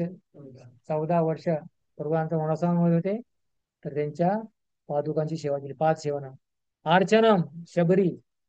भगवंताची पूजा अर्चा केली. अशा प्रकारे भगवंताला उष्टे बोरं खाऊ घालून अर्पण केलं काहीतरी आणि अर्चन केलं त्यांनी. नंतर वंदनम आहे विभीषण. प्रभू रामचंद्राचं काय करतात? ते वंदन करतात अशा प्रकारे. आणि दास्य आहे लक्ष्मण. प्रभू रामचंद्राची नेहमी दास्य भावामध्ये त्यांनी सेवा केली, कधी स्वामी बनण्याचा प्रयत्न केला नाही. आणि साख्या आहे सुग्रीव. आणि आत्मनिवेदन आहे जटायू. प्लस सर्व काही प्रभू रामचंद्राच्या सेवेसाठी त्यांनी अर्पण केलं. तर हे पहिले होते भागवतमध्ये 9 अंग, आणि त्याचे हे, आणि रामायणामध्ये आहेत 9 हे सर्वांचे आत्मनिवेदन पर्यंत. काढला मात्र फोटो काढायचा आहे. समोरून काढू शकतो. हरे कृष्ण.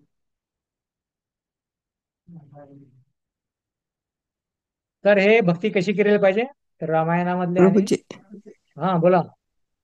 परीक्षित महाराज आणि दुसरं कोण म्हणाला? श्रवणम.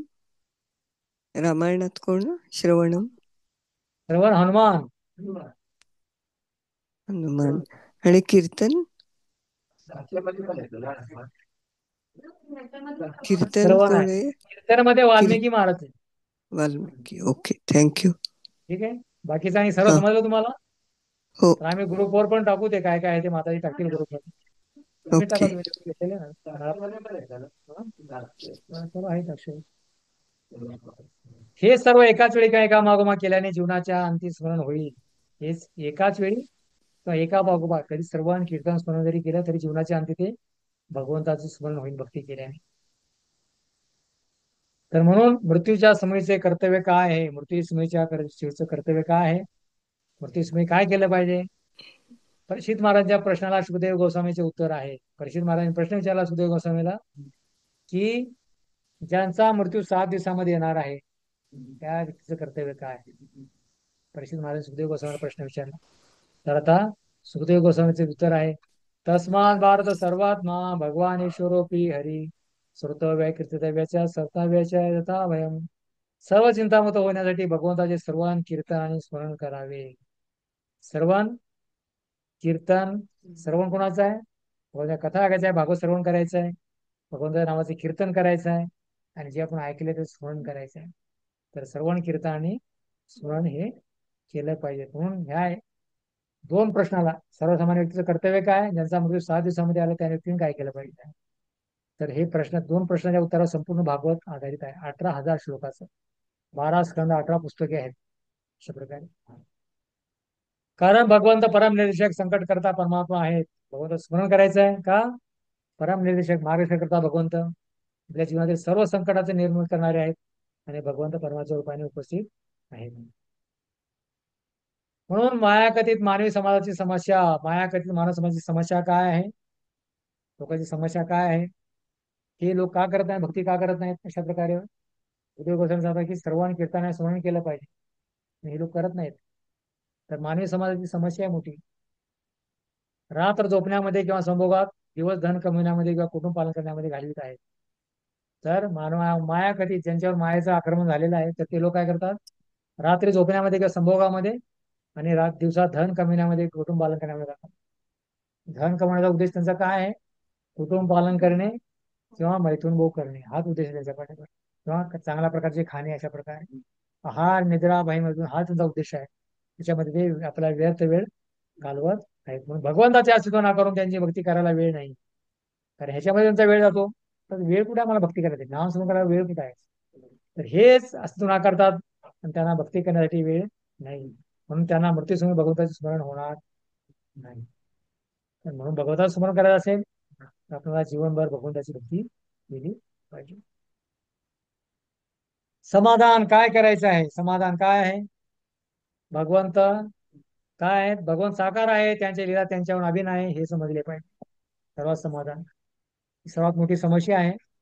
तर समाधान, भगवंत साकार व्यक्ती रूपाने आहेत, तर त्यांच्या लीला समजायच्या आहेत. जन्म कर्माचे मे दिव्यम, आणि भगवंताच्या लीला त्यांच्यापासून अभिन्न आहेत, हे समजले पाहिजे. राजकारणी व तथाकथित बड्या नेत्यांची कथा ऐकू नये. राजकारणी तथाकथित बड्या नेत्यांची कथा ऐका, प्रवचन नाही ऐकले पाहिजे, त्यांची भाषण नाही ऐकलं. त्या भाषणामध्ये कधी म्हणत नाही की कृष्ण भगवंत आहेत, त्यांना शरण जा, त्यांचे श्रवण करा, कधी म्हणणार नाही. ते म्हणतील की माझे शरण या, मला पैसे द्या, मला मत द्या, तुम्हाला सर्व काही प्रदान करेल, अशा प्रकारे. तर ह्या नेत्यांची कथा ऐकली नाही पाहिजे. जीवन व्यर्थ न घालविता भक्ती करणे, म्हणून जीवन फार दुर्लभ आहे. व्यर्थ नाही घालवला पाहिजे आणि त्याला भक्ती लावायला पाहिजे. कारण यज्ञ म्हणजे इंद्रियांना आपल्या स्वार्थापासून थांबविणे होय. यज्ञ म्हणजे इंद्रियांना आपल्या स्वार्थापासून थांबविणे होय. म्हणून मनुष्याला जीवनात मृत्यूसमयी जे सदुपयोग होईल ते अभ्यास, भक्ती केली पाहिजे. म्हणून मनुष्याने काय केले पाहिजे? भगवंताची भक्ती केली पाहिजे. तर हे भगवंताचं भक्ताबरोबर हा संबंध होता. आता दुसरा आहे निवेशवाद्याबरोबर आणि भगवंताचे संबंध. तर पहिला होता की भगवंताच्या भक्ताबरोबर संबंध भगवंताचा. तर पहिला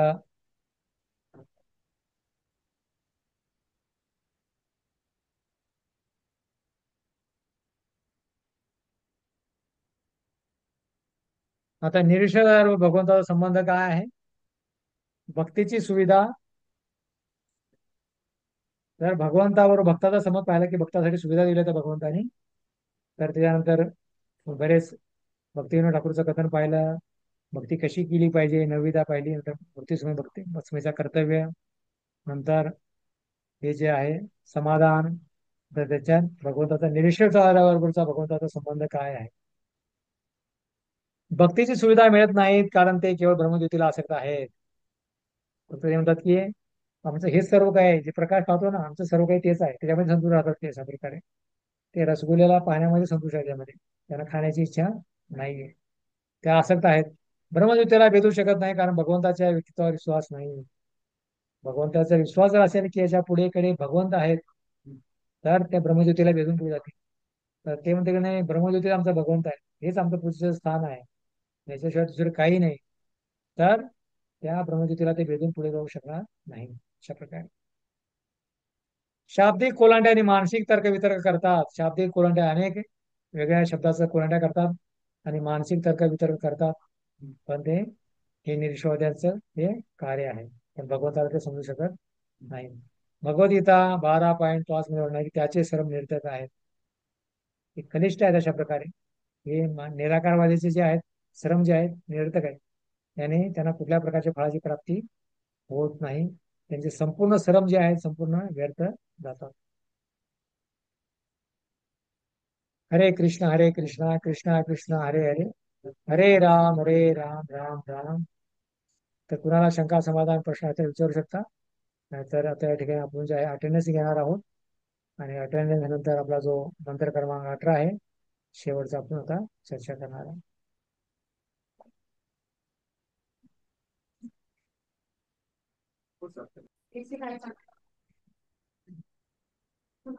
हरे कृष्णा.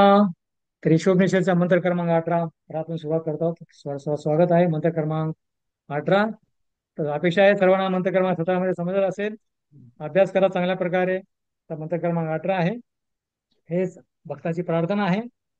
भक्त भगवंताला प्रार्थना करतोय. जसं 15 पासून 15, 16, 17, 18 चारी मध्ये प्रार्थना करतोय भक्त. तर भगवंताची भक्ताला प्रार्थना आहे. आणि भक्ताला प्रार्थना करतो भगवंत ऐकतात. त्याच्यामध्ये कुठल्या प्रकारचा संशय नाही. अशा प्रकारे त्यांना माहीत आहे. तरी पण भक्त भगवंताला आकर्षित करण्यासाठी प्रार्थना करतो आणि भगवंत प्रार्थना ते ऐकतात. तर मंत्र क्रमांक 18 आहे.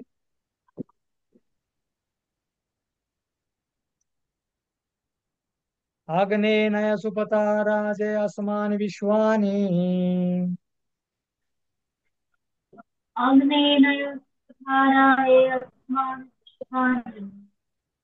देव वयुनानि विदवान्, बोध्यस्म जहुरा नमो नौ भूयिष्ठास्ते,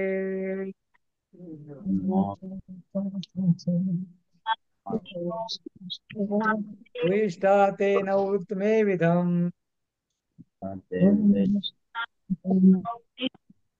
ऑनलाईन मध्ये भक्ताला वाचू शकतो भाषांतर ऑनलाईन मध्ये. बलभद्र रामपूर वाचू शकतो तुम्ही भाषांतर. रुक्मिणी कर्मा माताजी आहेत भाषांतर. मंत्र क्रमांक 18चं भाषांतर. भाषांतर. हे अग्निप्रमाणे शक्तिशाली भगवान, हे सर्व शक्तिमान, मी आपल्या चरणी दंडवत प्रणाम करून आपल्याला नमस्कार करीत आहे. हे भगवान, मला असा योग्य मार्ग दाखवा ज्या योगे मी आपल्यापर्यंत येऊन पोहोचेन. माझ्या भूतकाळातील सर्व कृत्यांना आपण जाणता असल्याने कृपा करून मला पापांच्या परिणामांपासून मुक्त करा. त्यामुळे माझ्या प्रगतीत काहीही अडथळा येणार नाही. हरे कृष्ण. धन्यवाद माताजी. तर हे अनुवाद आहे या ठिकाणी. तर आपण या भक्ताची प्रार्थना ऐकतो या ठिकाणी. तर तुम्ही म्हणाल की हा भक्त प्रार्थना करतो, माझ्या जीवनामध्ये काय प्रार्थनेचं काय आहे. पण ती प्रार्थना जेव्हा आपण उच्चारण करतो ना तर ती पण आपली पण प्रार्थना भगवंताला होऊ शकते अशा प्रकारे. तर जो भक्त जो प्रार्थना करतोय, जसं आचार्य भजन गातात मी पापी आहे हे ते आहे, तर आपण त्यावेळेस जर प्रार्थना करतो तर ती पण आपली भगवंताची प्रार्थना होते अशा प्रकारे. त्याचं आपण उच्चारण करतोय. तर ह्या भक्तांनी प्रार्थना केलेली आहे. तर आपण तीच प्रार्थना जर आपण परत उच्चारण करतोय तर ते भगवंत आपली प्रार्थना काय करतात ते ऐकतात अशा प्रकारे.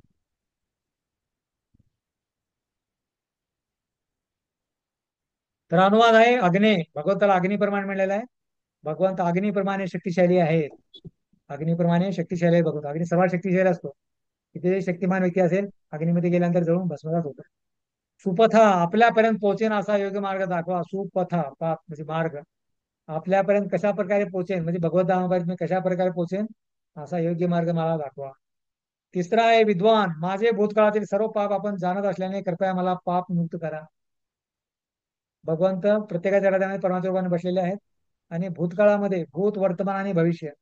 तर भूतकाळात आपण जे भरपूर काही पाप केलेले आहेत आपण सर्व काही जाणता. भगवंताने सर्व जाणलेलं आहे आणि काय काय केलेलं आहे काय सर्व जाणता. तर कृपया सर्व मला पापापासून मुक्त करा मला. तर आपण प्रार्थना करतोय. आणि तिसरा आहे जहुरानम, माझ्या प्रगतीत काही अडथळा येऊ नये. कुठल्या तुमच्या धामाला येण्याची जी प्रगती आहे त्या प्रगती मार्गामध्ये कुठल्या प्रकारचा अडथळा येऊ नये असा मार्ग मला सफल बनवा.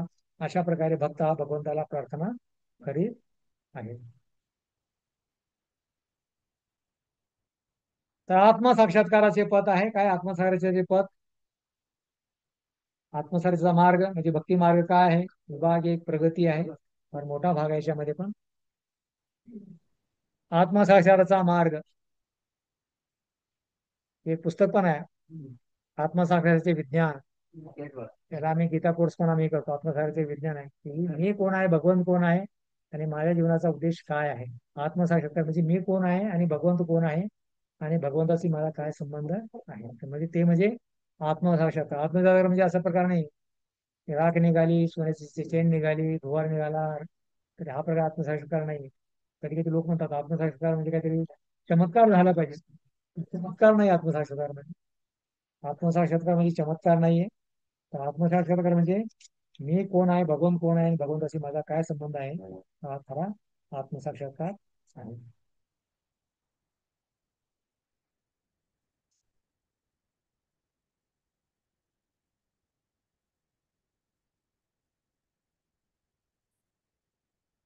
विभाग एक आहे याच्यामध्ये प्रगती कधी होणार, आत्मसाच्या मार्गामध्ये प्रगती कधी होणार.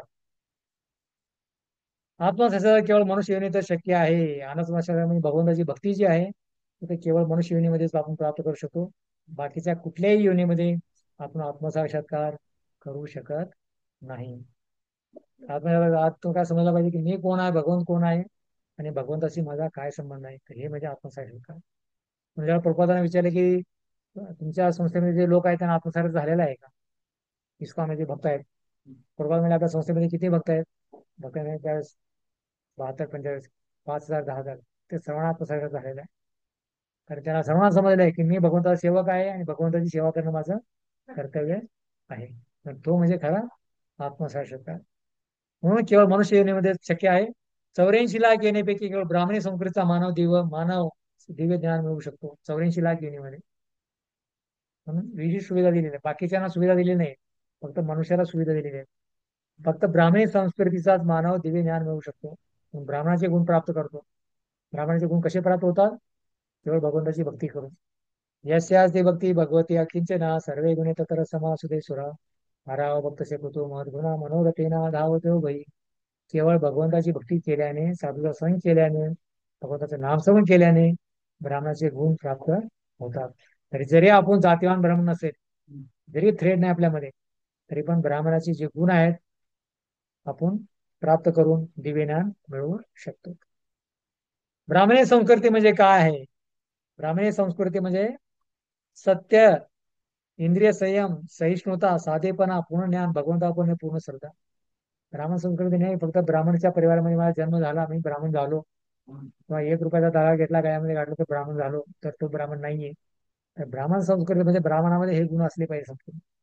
जर कोणी ब्राह्मण आहे, जर हे गुण नाही ते आत्मसात, तर तो ब्राह्मण नाहीये. पण एक शूद्र आहे, चांडाळ आहे, पण त्याच्यामध्ये जर हे गुण आहेत तर तो ब्राह्मण आहे. तर म्हणून भगवान म्हणतात की गुण कर्मा विभागाशा, कर्मानुसार नाही, गुणानुसार नाही, तर कर्मानुसार, गुण कर्म विभागाशा, गुणानुसारच्या गुणानुसार मला हे पद्धती काय गुण आहेत अशा प्रकारे, कर्मानुसार नाही अशा प्रकारे. तर सत्य बोलतो तो ब्राह्मण हमेशा, सत्य शौच दमा तप, इंद्रिय संयम ठेवतो, इंद्रियाला इकडे पाहू देत नाही, सहनशील असतो ब्राह्मणाचा सर्व. तर ब्राह्मणाचं पतन कधी झालं, ज्यावेळेस श्रृंगीने परीक्षित महाराजांना शाप दिला. सहनशीलता नव्हती, त्यांनी शाप दिला, ब्राह्मण कधी शाप देत नव्हते. शाप दिल्यामुळे ब्राह्मणाचं पतन झालं अशा प्रकारे. तर ब्राह्मण म्हणजे सहिष्णुता, सहनशील असतो संपूर्ण. साधेपणा, साधेपणा कसं, उच्च विचार आणि साधे राहणे, सिंपल लिव्हिंग आहे ते. विचार उच्च असले पाहिजे, पण राहणं जे आहे साधं असलं पाहिजे. तर कलियुगामध्ये काय आहे, लोक राहतात उच्च पण विचार तुच्छ आहे. मोठ्या मोठ्या बिल्डिंग मध्ये राहतात, पण त्यांना विचार की कृष्ण भगवंत भक्ती करा, भगवंत वगैरे काय नाही, आम्हीच भगवंत आहे, सर्व काही भगवंत आहे, ते विचार अशा प्रकारे नास्तिकवाद आहे. तर साधेपणा असलं पाहिजे, पूर्ण ज्ञान असलं पाहिजे. कशाबद्दल, शास्त्राबद्दल ज्ञान असलं पाहिजे पूर्ण. गीता, भागवत, उपनिषद, भक्तरसाम सिंधू हे सर्व ग्रंथ ज्ञान असलं पाहिजे त्यांना. भगवंतावर पूर्णपणे श्रद्धा की कृष्ण भक्ती केल्याने कृष्ण माझे अवश्य रक्षण करतील, अवश्य रक्षेवे कृष्ण. श्रद्धा शब्द विश्वास काही सदरणेचे, कृष्ण भक्ती कैले सर्व कर्म करतोय, तर मी केवळ कृष्णाची भक्ती केल्याने सर्व काही मला प्राप्त होईल. तर हे पूर्ण श्रद्धा असली पाहिजे. तर हे आहे ब्राह्मणाचे गुण. काय ब्राह्मणाचे गुण, सत्य, इंद्रिय संयम, सहिष्णुता, साधेपणा, पूर्ण आणि भगवंतावर पूर्णपणे श्रद्धा. तर हे प्रगतीमध्ये करतो आपण. की प्रगती कधी होईल, आत्मसाक्षात्कार मनुष्याचे शक्य आहे. 84 लाख मध्ये ब्राह्मणी गुण शक्य आहे आणि ब्राह्मणी संस्कृतीमध्ये हे संपूर्ण गुण आहेत, त्यावेळेस आपली प्रगती होईल. कसे होणार? ब्राह्मणाचे गुण कसे प्राप्त होणार? सामान्य प्रक्रिया आहे. काय आहे? विधी पालन करून सकाम कर्माच्या स्तरावरून दिव्य ज्ञान मिळवा. ज्ञान प्राप्त करायचं आहे शेवटचं. ज्ञान ब्राह्मणाचा एक गुण आहे, ज्ञान प्राप्त करतो. यजन यजन यजन याजन पठन पाठन दान प्रतिकरण, तू काय करतो? ज्ञान दुसऱ्याला देतो. तर अशा प्रकारे विधी पालन करून सकाम कर्माच्या स्तरावरून दिव्य ज्ञान मिळवा. कुठले भक्तीची विधी पालन करा. भक्तीची विधी सांगितलेली आहेत, त्या विधीचं पालन केलं पाहिजे. आणि सकाम कर्माच्या स्तरावर सुरुवातीला सकाम कर्म तुमच्या पेशाने कार्य करतो. पण ठीक आहे, सुरुवातीला सकाम कार्य कर्मा आणि त्याच्यानंतर ज्ञान मिळवा. ठीक आहे, मी गीता वाचतोय, भागवत वाचतोय, यामुळे मला काहीतरी प्राप्त होईल. तर कधी तुम्ही त्या निमित्तानं तुम्ही वाचन करा. असं भक्ती यात्रेचं सोडणार तुम्ही मला की मला भक्ती यात्रे पूर्ण झाल्यानं मला सर्टिफिकेट मिळणार आहे की नाही? सर्टिफिकेट मिळून मला काय ब्राह्मण दीक्षा होईल माझी, म्हणून भगवंताच्या आजच्या वेळेस सेवा करेल. तरी शुद्ध भक्ती नाही, सकाम आहे, पण भगवंताशी संबंधित आहे, मग वाईट नाहीये. तर असं नाही की तुम्ही भक्तिशास्त्रीचं अध्ययन करून सर्टिफिकेट प्राप्त करून तुम्ही लोकांना प्रवचन देऊन पैसे वगैरे कमवणार, तर ते पूर्णपणे सकाम आहे. पण ह्याच्यामध्ये जे आहे पूर्णपणे निष्कामच आहे, पण भगवंताला संबंधित तुम्ही कार्य करताय म्हणून हे चांगलं आहे. अशा प्रकारे तर सुरुवातीला जरी सकाम जरी असेल, पण तुम्ही काय करा? सकाम कर्माच्या स्तरावरून दिव्य ज्ञान मिळवा. काहीतरी भौतिक लाभीची इच्छा आहे, आपली स्वार्थ आहे, त्याने ज्ञान मिळवा. आणि नंतर अनेक जन्मामध्ये दिव्य ज्ञानाचीच उपासना करा. अनेक जन्मामध्ये दिव्य ज्ञानाचीच उपासना. आणि बहुना जन्मांते ज्ञाना प्रति वासुदेव सर्वमिती सर्वमत. अनेक जन्मामध्ये दिव्य ज्ञानाची उपासना करा. अनेक अनेक जन्मामध्ये याची उपासना जे काही ज्ञान प्राप्त करू शकतो. शेवटी भगवंताला पूर्ण शरण जाऊन पूर्ण व्हा. अनेक अनेक बहुना जन्माना म्हणते. तर ठीक आहे, या जन्मामध्ये भगवंताची भक्ती प्राप्त झाले नाही, तर दुसरा जन्म, तिसरा जन्म, आणि भगवंताला पूर्ण शरण जाऊन त्या ठिकाणी मग पूर्णता आपण प्राप्त करू शकतो. तर अशा प्रकारे पूर्णता कशी होईल? विधी पालन करून, दिव्यज्ञानाची उपासना करून आणि भगवंताला शरण जाऊन. विशेष प्रक्रिया आहे पुढे. पहिली प्रक्रिया होती साधना भक्तीची होती, तर आता पुढे आहे विशेष प्रक्रिया. पहिली सामान्य प्रक्रिया होती, आता दुसरी होती विशेष प्रक्रिया. सुरुवातीला भक्ती स्वीकारून सामान्य प्रक्रियेच्या प्रारंभिक स्तर पार करा. तरी सुरुवातीला शुद्ध नसाल तरी पण काय करा? सामान्य प्रक्रियेचा प्रारंभिक स्तर पार करा. सामान्य प्रक्रिया काय होती? विधी विधानाचं पालन करायचं, साधना भक्ती. आणि पुढच्या पुस्तकामध्ये भक्तरसायन सिंधूमध्ये जवळजवळ 16 अध्यायामध्ये साधना भक्तीचं वर्णन आहे, की जीवनामध्ये कशा प्रकारे साधना भक्ती केली पाहिजे. भक्ती 64 अंग आहेत, जी विधी विधानाचं पालन करायचं त्यामध्ये 16 माळा जप आहे, 4 नियमाचं पालन आहे, गुरुचा आश्रय आहे, शास्त्राचं अध्ययन आहे, तुळशी सेवा आहे, आरती वगैरे सेवा आहे, अशा प्रकारे अनेक 64 अंगाचं वर्णन आहे. तर सुरुवातीला भक्ती स्वीकारायचा आहे आणि सामान्य प्रक्रिया म्हणजे साधना भक्ती करायचं आहे, आणि तो प्रारंभिक स्तर पार करायचा आहे. नंतर भक्तीमध्ये अडचणी काय आहेत? ठीक आहे, म्हणजे की मला भक्ती करताना मग मी भक्ती करू शकत नाही, साधना भक्ती मी करू शकत नाही, त्यामध्ये अडचणी काय आहेत? भक्ती करत नाहीत लोक, त्याच्यामध्ये अडचणी काय आहेत? वेदांच्या नियमापासून दूर जाणे. भक्तीमध्ये अडचणी काय आहेत? तर वेदांच्या नियमापासून जर आपण दूर गेलो तर भक्तीमध्ये अडथळा आहे. दुसरं आहे विकर्म, वैदिक विधी विरुद्ध कर्म करणे. अकर्म, विकर्म आणि कर्म. अकर्म आणि विकर्म 3 प्रकारचे कर्म आपण पाहिलेले आहे. त्याच्यामध्ये देशामध्ये पाहिलेलं आहे, आणि ईश्वरमध्ये पण सुरुवातीला आपण पाहिलेलं आहे, आणि परत भगवद्गीतेमध्ये पण आहे, आणि भक्तरसायन सिंधूमध्ये पण आहे. चारीच्या मध्ये आहे कर्म, विकर्म आणि अकर्माचा वर्ग. तर आहे कर्म स्वाभाविक कर्म करणे, अकर्म आहे शास्त्राच्या नुसार कर्म करणे जन्मचक्र सोडण्यासाठी, आणि विकर्म आहे शास्त्राच्या विरुद्ध कर्म करणे. तर वेदाच्या नियमापासून दूर जाणे म्हणजे विकर्म, वैदिक विरुद्ध कर्म करणे, तरी मोठी अडचण आहे. आणि या अडचणी काय येतात? हे लोक जीवनामध्ये अडचणी काय येतात? त्याच्या विरुद्ध का जातात अशा? हे लोक हे का अडचणतात? तर इंद्रिय तृप्तीमुळे. त्यांना माहित आहे की आम्ही जर वेदाचं पालन केलं जीवनामध्ये तर आमची इंद्रिय तृप्ती बंद होईल. संपूर्ण हे करू नका, ते करू नका, ते खाऊ नका, हे नका, ते नका. तर मग काय करतात? ते विकर्म करतात, ते संपूर्ण अकर्म करत नाही. ते अकर्म म्हणजे शास्त्राच्या नुसार कर्म करतात. शास्त्रामध्ये वर्णन नाही हे करा ते करा अशा प्रकारे देवाचं फिरण. तर शास्त्राच्या विरुद्ध कर्म करतात, विकर्म करतात. त्यामुळे ते काय करतात? अशा काय अडचणी येतात? काय करतात?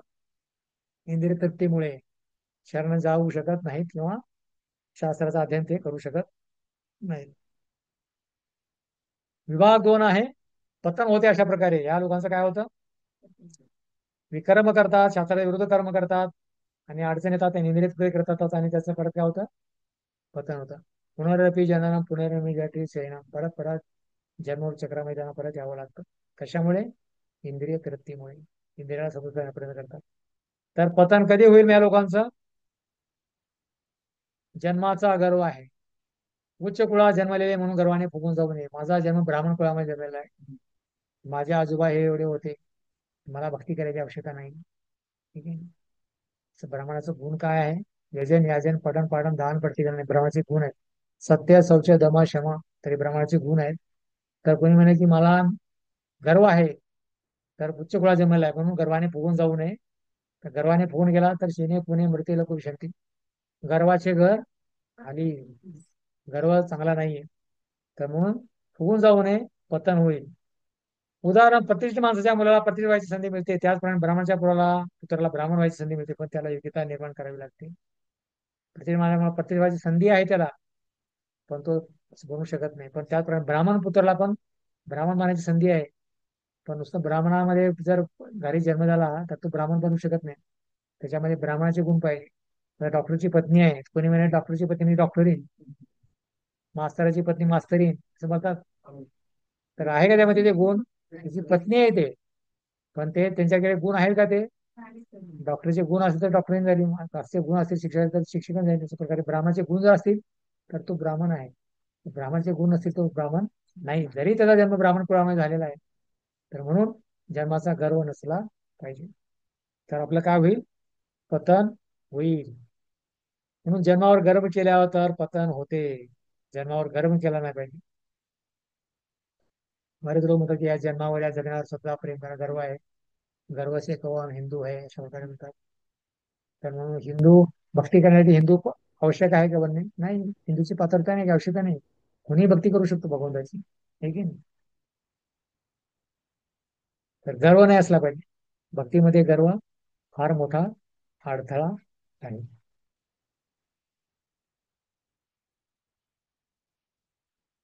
तर अशा प्रकारे काय करतो तो? सुसंधी गमावतो. कर्म केल्याने पतन होते आणि सुसंधी गमावतो. कसली सुसंधी गमावतो? ब्राह्मणाची योग्यता निर्माण करू शकला नाही तर काय करतो? संधी गमावतो. 84 लाखानंतर जन्म मिळालेला आहे आपला. बहुना जन्मते ज्ञाना प्रपदंते, त्याला ती संधी प्राप्त झालेली आहे, पण त्या संधीमध्ये त्याचा त्यांनी योग्य लाभ प्राप्त करून घेतला नाही, तर तो काय करतो? तर संधी गमावतो तो. एवढी सुवर्ण संधी, लोक म्हणतात ना सुवर्ण संधी आहे, सुवर्ण संधी आहे, अशा प्रकारे चांगली संधी आहे, लोकांला आकर्षित करण्यासाठी म्हणतात. तर त्याच प्रकारे मनुष्य जन्म जे आहे सुवर्ण संधीप्रमाणे आहे. या ठिकाणी भगवंताची भक्ती करून भगवंताच्या धामाला जाऊ शकतो. तर जर ही संबंधी जर गमावली आपण, जे काही 50-60 वर्ष मिळाले, त्याला भक्ती केली नाही, फक्त खाण्या पिणं झोपणं मैथून करण्यासाठी याचा जर वापर केला शरीराचा, तर त्या जीवनाचा ते परत चक्रामध्ये फिरावे लागेल. म्हणून पतन झाल्यानंतर सुद्धा संसंधी आहे. तर हे नियमाचं पालन नाही केल्यामुळे संधी गमावतो. पण पतन झाल्यानंतर परत संधी आहे त्यांना. परत पतन झाल्यानंतर पण त्याला सुद्धा सुसंधी आहे, चांगली संधी आहे.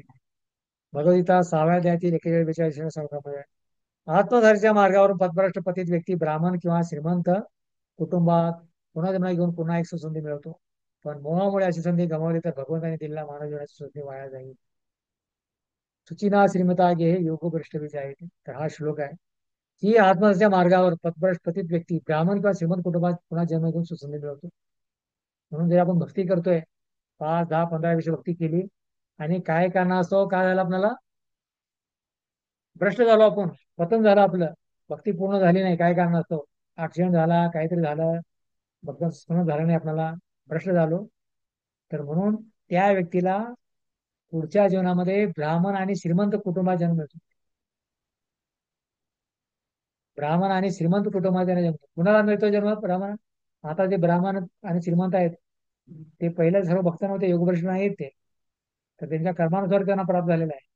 पण म्हणलेलं आहे की जो पथभ्रष्ट होतो, श्रीमंत कुटुंबात पुन्हा पुन्हा सुसंधी मिळवतो, गमवतो आणि मिळवतो, म्हणजे काय करतो तो? परत भक्त बनतो. म्हणून आता जे श्रीमंत कुटुंबामध्ये जे ब्राह्मण आहेत जे भक्ती करतायत ते कोण आहेत? पहिले भ्रष्ट योगी आहेत संपूर्ण. भक्ती अपूर्ण राहिली म्हणून भक्ती पूर्ण करण्यासाठी त्यांना हे प्राप्त झाले. म्हणून भक्तीची एवढी शक्ती आहे, महिमा आहे अशा प्रकारे. तुम्ही असं म्हणणार नाही की सर्व जे ब्राह्मण आहेत श्रीमंत आहेत पण भक्ती करत नाहीत, ते भ्रष्ट नाही आहेत. पण जे भक्ती करतात, प्रगती करतात, भक्तीमध्ये प्रचार कार्य करतात, सर्व कार्य करतात, तर ते पहिलं त्यांची राहिलेली भक्ती पूर्ण करण्यासाठी श्रीमंत आहेत. असं नाही की गरीब ब्राह्मण आहेत. श्रीमंत आणि कुटुंबात, ब्राह्मण आणि श्रीमंत कुटुंबामध्ये दोन व्यक्ती गुण आहेत. एक आहे ब्राह्मण आहे, दुसरा आहे श्रीमंत. श्रीमंत यासाठी आहे की धन पाहिजे भक्ती करण्यासाठी, तर गरीब ब्राह्मण असलं तर भक्ती करू शकणार नाही. आणि दुसरं ब्राह्मण आहे ज्ञान प्राप्तीसाठी आणि श्रीमंत आहे धनासाठी. धनाने तुम्ही भक्ती करू शकता, प्रचार करू शकता, आणि अनेक मंदिर बांधू शकता, घरामध्ये प्रसाद वितरण करू शकता, अशा प्रकारे धर्मदेव करू शकता. अशा प्रकारे दोन्ही कार्य आहेत. श्रीमंत आणि ब्राह्मण. म्हणून पतन झाला तर तुला संधी प्राप्त होते. भक्ती केल्यानंतर जरी पतन झालं तरी त्यांना ही संधी प्राप्त होते. म्हणून भगवंताने दिलेली मानव जीवनाची संधी वाया जाईल म्हणून अशा प्रकारे ही संधी मिळालेली आहे. मुळामुळे संधी गमावली तर भगवंताने दिली मानव जीवनाची संधी वाया जाईल. दुर्लभ मानव जन सत्संगे तर भाऊ सिंधुरे. म्हणून पतन झाल्यानंतरची कार्ये, तर पतन झाल्यानंतर स्वतः संधी पाहिजे. आता पतन झाल्यानंतरची कार्य काय आहेत? पतन झाल्यानंतर मनुष्य काय करतो?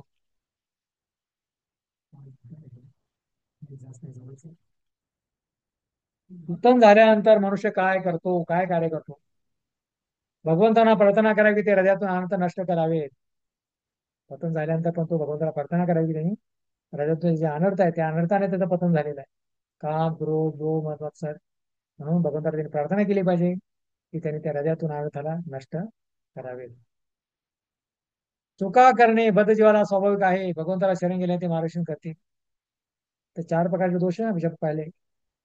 अपूर्ण इंद्रिय भरमीत असतो, चुका करतो आणि फसवण्याची वृत्ती. बद्धजीवामध्ये चार प्रकारचे दोष आहेत. तर प्रश्न येणार आहे, तर याच्यामध्ये उपोद्घात मध्ये होते चार प्रकारचे दोष.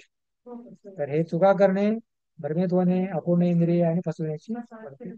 तर अपूर्ण इंद्रिय म्हणजे सर्व कार्य घडतात संपूर्ण. तर हे बद्ध जीवाला चुका स्वाभाविक आहे. पण भगवंताला शरण गेल्याने ते मार्ग, जरी आपल्याकडे चुका आहेत, बद्ध आहोत, तरी पण भगवंताला जर शरण गेलं तर भगवंत आपल्याला मार्गदर्शन करतात. मार्गदर्शन दोन प्रकारे दिले जाते. पतन झाल्यानंतर पण मार्गदर्शन दोन प्रकारे दिले जाते. एक आहे गुरु साधू शास्त्र. गुरु सांगतात कृष्ण भगवंत शरण जा, साधू सांगतात आणि शास्त्र म्हणजे स्वतः भगवंताचा अवतार आहे. तर गुरु आणि शास्त्राद्वारे एक प्रकारचे मार्गदर्शन आहे. दुसरं आहे स्वतः भगवान येतात. कधी आले भगवंत? 5 वर्षापूर्वी वृंदावनमध्ये प्रकट झाले भगवंत, सुंदर लीला केल्या. नंतर भगवंतांनी भगवतीचे तत्वज्ञान कुरुक्षेत्रामध्ये अर्जुनाला सांगितलं. किती मिनिटामध्ये? 45 मिनिटामध्ये. 700 श्लोक आणि 18 अध्याय सांगितले संपूर्ण. तर आपल्याला कितीतरी 7 जन्म घ्यावे लागतील संपूर्ण समजण्यासाठी. अशा प्रकारे तर हे आहे स्वतः भगवंत येतात आणि अशा प्रकारे मार्गदर्शन करतात. तसं अर्जुनाला भगवंतांनी मार्गदर्शन केलं. तर आपल्यासाठी कोण मार्गदर्शन करत आहे? गुरु आहेत, साधू आहे आणि शास्त्र आपल्यासाठी मार्गदर्शन करतात अशा प्रकारे. तर गुरु नाविकप्रमाणे आहेत, शास्त्र काय अशाप्रमाणे बोटीप्रमाणे आहेत, दिशाप्रमाणे. आणि भगवंताची भक्ती आहे त्या बोटीप्रमाणे आहे, त्या ठिकाणी राहून आपण भक्ती करू शकतो. गुरुना शरण गेल्याने भगवत कृपेने दिव्य ज्ञान मिळते. चक्षुदान दिलो जे जन्मे जन्मे. तर गुरुच्या कृपेनेच दिव्य ज्ञान प्राप्त होतं. गुरुच्या कृपेने दिव्य ज्ञान प्राप्त होतं. गुरुच्या कृपेविना दिव्य ज्ञान प्राप्त होऊ शकत नाही. म्हणून शास्त्रामध्ये वर्णन आहे की गुरुचा आश्रय घेणं फार आवश्यक आहे. गुरुचा आश्रय घेतल्याविना ज्ञान प्राप्त करू शकत नाही आणि ज्ञान प्राप्त केल्याशिवाय भगवंताच्या धामाची प्राप्ती होत नाही. अशा प्रकारे गुरु साधू शास्त्र तिन्ही मार्गदर्शन करतात. गुरु साधू शास्त्र आणि स्वतः भगवान तिन्ही मार्गदर्शन आपल्याला करतात. तरच आपण भगवंताची भक्ती करू शकतो. आणि हे पतन जे झालेलं आपल्या भौतिक जगात पतन झाले आपल्याकडे संपूर्ण पतित लोक आहेत. आपण संपूर्ण कलियुगामध्ये आहेत तर पतन झाले आहे. कुठून? भगवंता धामातून आपलं पतन झालेलं आहे संपूर्ण अशा प्रकारे. तर धामामध्ये नव्हतो पण धामाच्या आजूबाजूला होतो, पण खाली पतन झालेलं आपलं. आणि म्हणून जो व्यक्ती पतन जातो तो काय कशा प्रकारे वेगळ्या प्रकारे कार्य करतो. ते होण्यासाठी गुरु साधू शास्त्र येतात, सुद्धा भगवंत येतात आणि आपलं मार्गदर्शन करतात आणि पतन झालेल्या व्यक्तीला ते वर उचलतात. तर आपण भगवद्गीतेमध्ये एक फोटो पाहिलेला आहे की एक भक्त आहे पाण्यामध्ये डुबतोय, 2 हात वर केलेले आहे आणि भगवान विष्णू गरुडावर बसून आहे, तर भक्त काय करतात, रक्षण करतात अशा प्रकारे. तर पतंग झालेला पाण्यामध्ये पडलेला आहे भौतिक जगामध्ये, तर त्याचं पण भगवंत येऊन रक्षण अशा प्रकारे करतात. यामुळे भक्त भौतिक मोहात पुन्हा पतन होत नाही. तर गुरु साधू शास्त्राचे मार्गदर्शन घेतो, त्यामुळे प्रत्येक भौतिक मोहामध्ये पुन्हा पतन त्याचं होत नाही.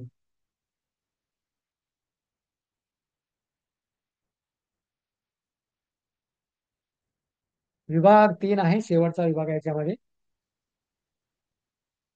त्याच्यानंतर शेवटी कोणाचे प्रश्न असेल तुम्ही विचारू शकता. भक्ती सर्वोत्कृष्ट मार्ग आहे. भक्ती सर्वात ध्यान मार्ग, अष्टांग मार्ग, योग मार्ग, ज्ञान मार्ग सर्वापेक्षा श्रेष्ठ भक्ती मार्ग आहे. भक्ती मार्ग श्रेष्ठ भगवत म्हणतात गीतेमध्ये, भक्त्या मामभिजनाची भक्त्या त्वनन्या शक्त्या. भक्ती श्रेष्ठ मार्ग आहे. सर्व स्वतः भक्तीने तुम्ही मला समजू शकता, ज्ञानाने कर्माने योगाने तुम्ही मला समजू शकत नाही. तर भक्तीने भगवंताला समजू शकतो, म्हणून भक्ती सर्वश्रेष्ठ मार्ग आहे. कसा सर्वश्रेष्ठ मार्ग आहे? पाप विमुक्ती भगवद्गीता 18 अध्याय 66 श्लोकामध्ये, सर्व धर्मान परित्यज्य मामेकम शरणं व्रज अहं तस्य पापेभ्यो मोक्षयिष्यामि मा शुच. तर भगवान म्हणतात भक्ती याच्यामध्ये की सर्व तथाकथित धर्माचा त्याग कर. स्त्री धर्म, पुरुष धर्म, नोकरदार, जे काही उपाधी आपण धरून ठेवलेल्या आहेत, हिंदू मुस्लिम ख्रिश्चन, हा धर्म नाहीये. धर्म म्हणजे आपले कर्तव्य किंवा व्यवसाय किंवा गुण, त्याचा सर्व तथाकथित त्याग करून टाक आणि मला काय कर, मला शरणी ये, म्हणजे माझी भक्ती कर, तुला सर्व पापापासून ते मुक्त करू शकतो. तर भगवंताचे वचन आहे.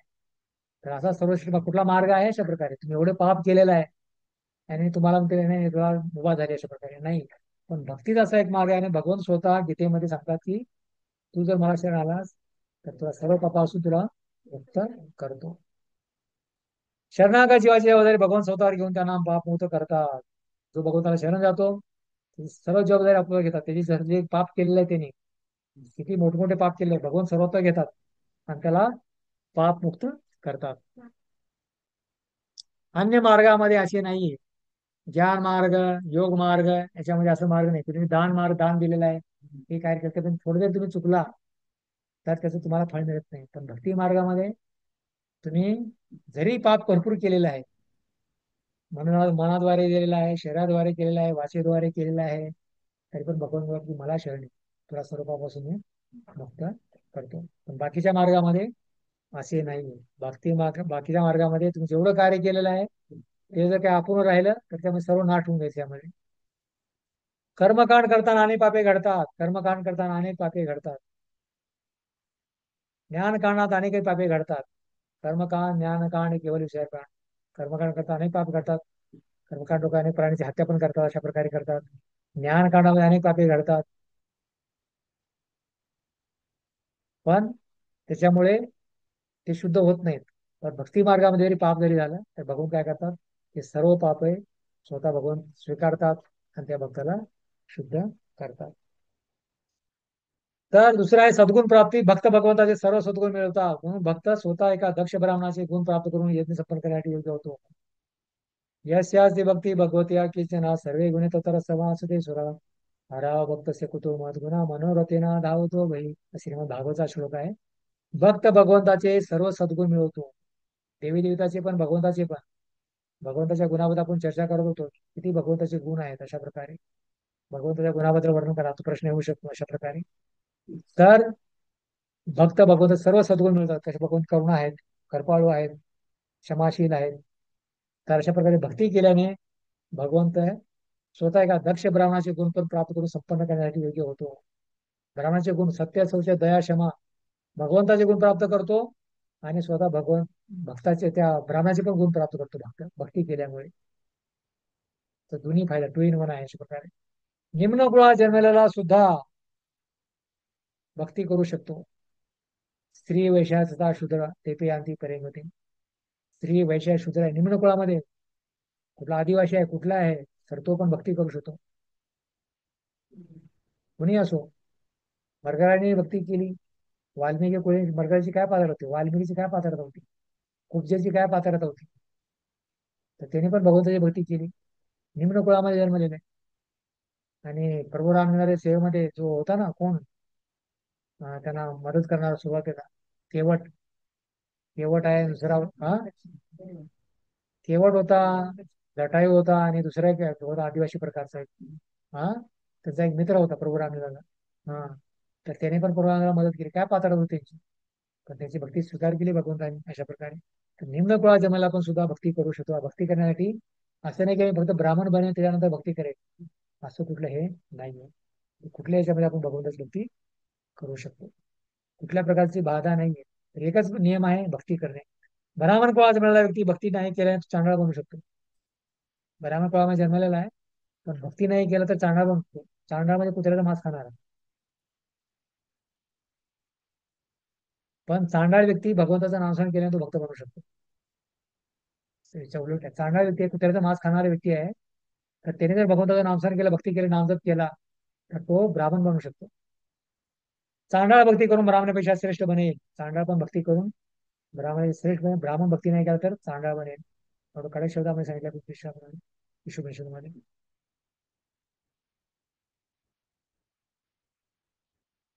तर म्हणून भगवंत भक्ताला मार्गदर्शन करतात. भगवंत भक्ताला काय करतात, मार्गदर्शन करतात. भगवंत भक्ताला मार्गदर्शन करतात. कशा प्रकारे भक्ताला मार्गदर्शन करतात.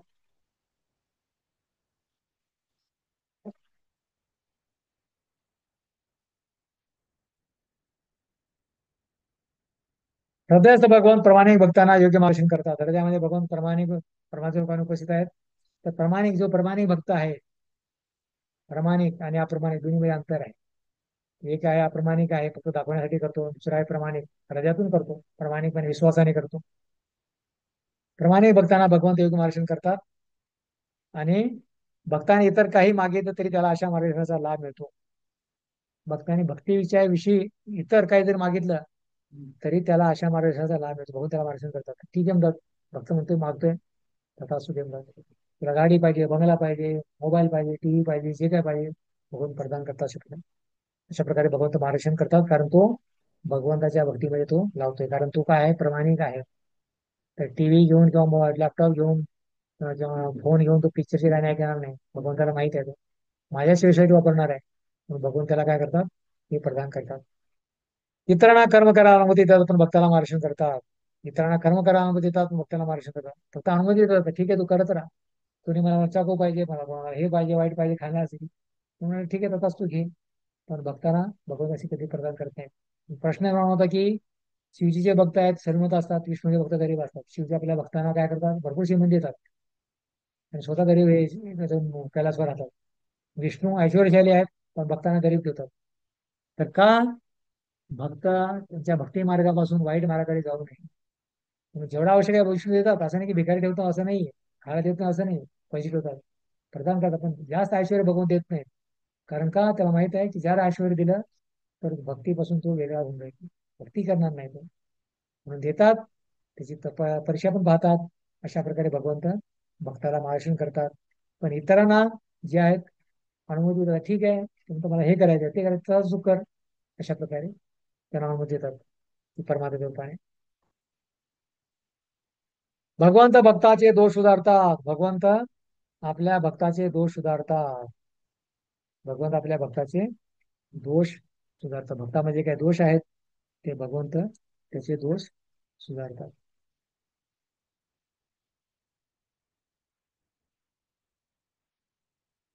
श्रीमद भागवताचा 11वा अध्याय, 11 स्कंद, 5वा अध्याय, 42 श्लोकामध्ये सांगितलं की सोपाद मूल भजता प्रियस्य त्यक्तान भावस्य हरे परेशा विकर्म यच्चोपतितं कथंचित धुनोति सर्वारधी सन्नविष्टम. भगवंत पूर्ण शरणागत भक्तावर अतिशय दयाळू आहेत. भक्त जरी विकर्म म्हणजे वैदिक आदेशाच्या विरुद्ध जरी कार्य करून कर्मबंधनात अडकला तरी त्याचे हृदयातून चुकीच्या दुरुस्ती करतात. हृदयातून चुकीची दुरुस्ती करतात, कारण ते भक्तवत्सल आहे. जरी भक्त जरी चुकला तर भगवंत एवढे दयाळू आहेत. जरी विकर्म जरी करत असेल तर वैदिक आदेशाच्या विरुद्ध कार्य करतो, तो शास्त्रामध्ये वर्णन आहे, तरी पण भगवंत काय करतात, हृदयामधून परमात्म्याच्या रूपाने काय करतात, त्याच्या चुकीची दुरुस्ती करतात. कारण त्याला बुद्धी देतात की तू करतोय हे चुकीचं आहे, हे जे करतो चुकीचं, हे चांगलं आहे. अशा प्रकारे त्याला भगवंत मदत करतात. आणि म्हणून भगवंत भक्त वत्सल आहेत, आपल्या भक्ताचे फार प्रिय आहेत. तर काहीचं वासरू असतं, वासराचं पालन करणारी कोण आहे, माता असते वत्सल. आपल्या वासराला काय माता चाटते अशा प्रकारे, त्याचं शरीर संपूर्ण साफ करते. तर त्याच प्रकारे भगवान पण आपल्या भक्ताचे जे अनर्थ आहेत संपूर्ण काय करतात, त्याला धुवून टाकतात अशा प्रकारे. जरी विकर्म करायचे असेल तरी ते संपूर्ण दूर करतात. आणि तरी कुठल्या बंधामध्ये अडकला असेल विकर्म करून, तरी चुकीची दुरुस्ती करून त्याला मार्गदर्शन करतात. अशा प्रकारे भगवंत भक्ताचे दोष सुधारतात. तर हा चिन्ह दाखवता तर समिती 5व्या अध्यायातील 42 श्लोक. तर मन शुद्धीकरण करतात भगवंत. परत भक्तांचं काय करतात, मन शुद्धीकरण करतात. मन आपलं कलुषित आहे. भगवान देशाचे श्रवण कीर्तन करून मानव सर्व अबद्धापासून शुद्ध होऊन भक्तीमध्ये दृढ होतो. मन शुद्ध कसे होईल, शरीर शुद्ध होईल, मन आहे, बुद्धी आहे अशा प्रकारे. तर मन शुद्ध कसं होईल, भगवंताचे शरीर श्रवण करून. हरे कृष्णा कृष्णा कृष्णा हरे हरे, हरे राम राम राम राम राम इति राम षोडश हरे नाम नाम कली कल्मशनाशना. तर म्हणून म्हणत राहायचं इथे मंत्र. तर कलियुगामध्ये शुद्धीकरणाचा एकच मार्ग आहे, म्हणजे भगवंताच्या नावाचं श्रवण आणि कीर्तन करणे. आणि अशाद्वारे अभद्रापासून शुद्ध होऊन भक्तीमध्ये तो धड होतो. नष्ट बरायशे बद्रेशु नित्यम भागवती सेवा. तेव्हा त्याच्यात ब्राह्मण गुण येतात. ज्यावेळी अनर्थ मन शुद्ध होते त्यात ब्राह्मणाचे गुण येतात. ब्राह्मणाचे गुण काय, सत्य शौच दम आणि क्षमाशा. तर म्हणून गुण येतात. कुठले गुण आहेत, अधम गुण, रजो आणि तमोगुण. तथा रजस्तोमो भाव कामोलो भावेसे. तर भगवंताच्या ज्यावेळेस नाम स्मरण करतो आपण, तर रजोगुण आणि तमोगुण काय होतात, नाहीसे होतात. तर भौतिक जगामध्ये संपूर्ण रजोगुण आणि तमोगुण आपण भरलेला आहोत. संपूर्ण रजोगुण आणि तमोगुणच आहे भौतिक जगामध्ये, सतोगुण नाहीये. तर त्यासाठी एकच उपाय आहे, केवळ भगवंताच्या नावाचं श्रवण करणे आणि कीर्तन करणे. भक्ती सेवेत ज्ञान संपन्न होतो आणि भगवंताचा मार्ग त्यांना प्राप्त करण्याची संधी जाणून घेतो. अशा प्रकारे ज्यावेळेस हृदयातील जे अनर्थ आहेत, रजोगुण तमोगुण नाहीशी होती, तर त्यावेळेस काय होतं, तो संपूर्ण ज्ञान संपन्न होतो आणि भगवंताचा जो मार्ग आहे भक्ती मार्ग त्यांना प्राप्त करण्याची संधी तो जाणून घेतो. अशा प्रकारे त्यावेळेस हृदय शुद्ध झालं नाही तर भगवंत प्राप्त होणारच नाहीत. तर पहिले हृदय शुद्ध पाहिजे अशा प्रकारे. म्हणून हृदय शुद्धाची प्रक्रिया आहे अशा प्रकारे. म्हणून सांगितले की म्हणजे की शास्त्रामध्ये वर्णन आहे की आपलं हृदय आहे लोण्याप्रमाणे मुलायम पाहिजे, तर भगवंत हृदय चोरते. आपलं कठोर हृदय असलं भगवंत कधी चोरणार नाही. तर म्हणून अशुद्ध हृदयामध्ये भगवंत कधी येणार नाही. जर हृदय आपलं शुद्ध असेल तर भगवंत त्या ठिकाणी येतील. म्हणून अशाद्वारे हे रजोगुण तमोगुण नाही सुद्धा भक्ती सेवामध्ये तिची वाढते ज्ञान संपन्न होतो आणि भगवंताचा जो मार्ग आहे त्यांना प्राप्त करण्याची संधी तो जाणून घेतो. कशा प्रकारे भक्ती केली पाहिजे आणि भगवंताला परत जो मार्ग आहे कशा प्रकारे प्राप्त केला पाहिजे जाणतो. असे सर्व संशय दूर होऊन आता तसा तो शुद्ध भक्त होतो. असे सर्व संशय दूर होतात, तसा तो शुद्ध भक्त होतो. हरे कृष्ण कृष्णा कृष्णा हरे हरे, हरे राम राम राम हरे राम राम राम अशा हरे प्रकारे हरे. आपण हे ईशोपनिषद ग्रंथ आहे, आपल्या परीने जे काही भगवंताने बुद्धी दिली त्याच्याबरोबर आपण चर्चा करण्याचा प्रयत्न केला. बरोबर मी 12:30 वाजता चालू केलं, 12:40 झाले होते, पण आपण लवकर, आणखी 10 मिनिटं बाकी आहेत, तरी पण 10 मिनिटं संपवलेलं आहे. मुद्दाम मी लवकर हे चालू केलं होतं कारण का 3 वाजता दुसरा क्लास चालू होतो. तर कोणा परत भक्तांची काही शंका समाधान असेल तर विचारू शकता.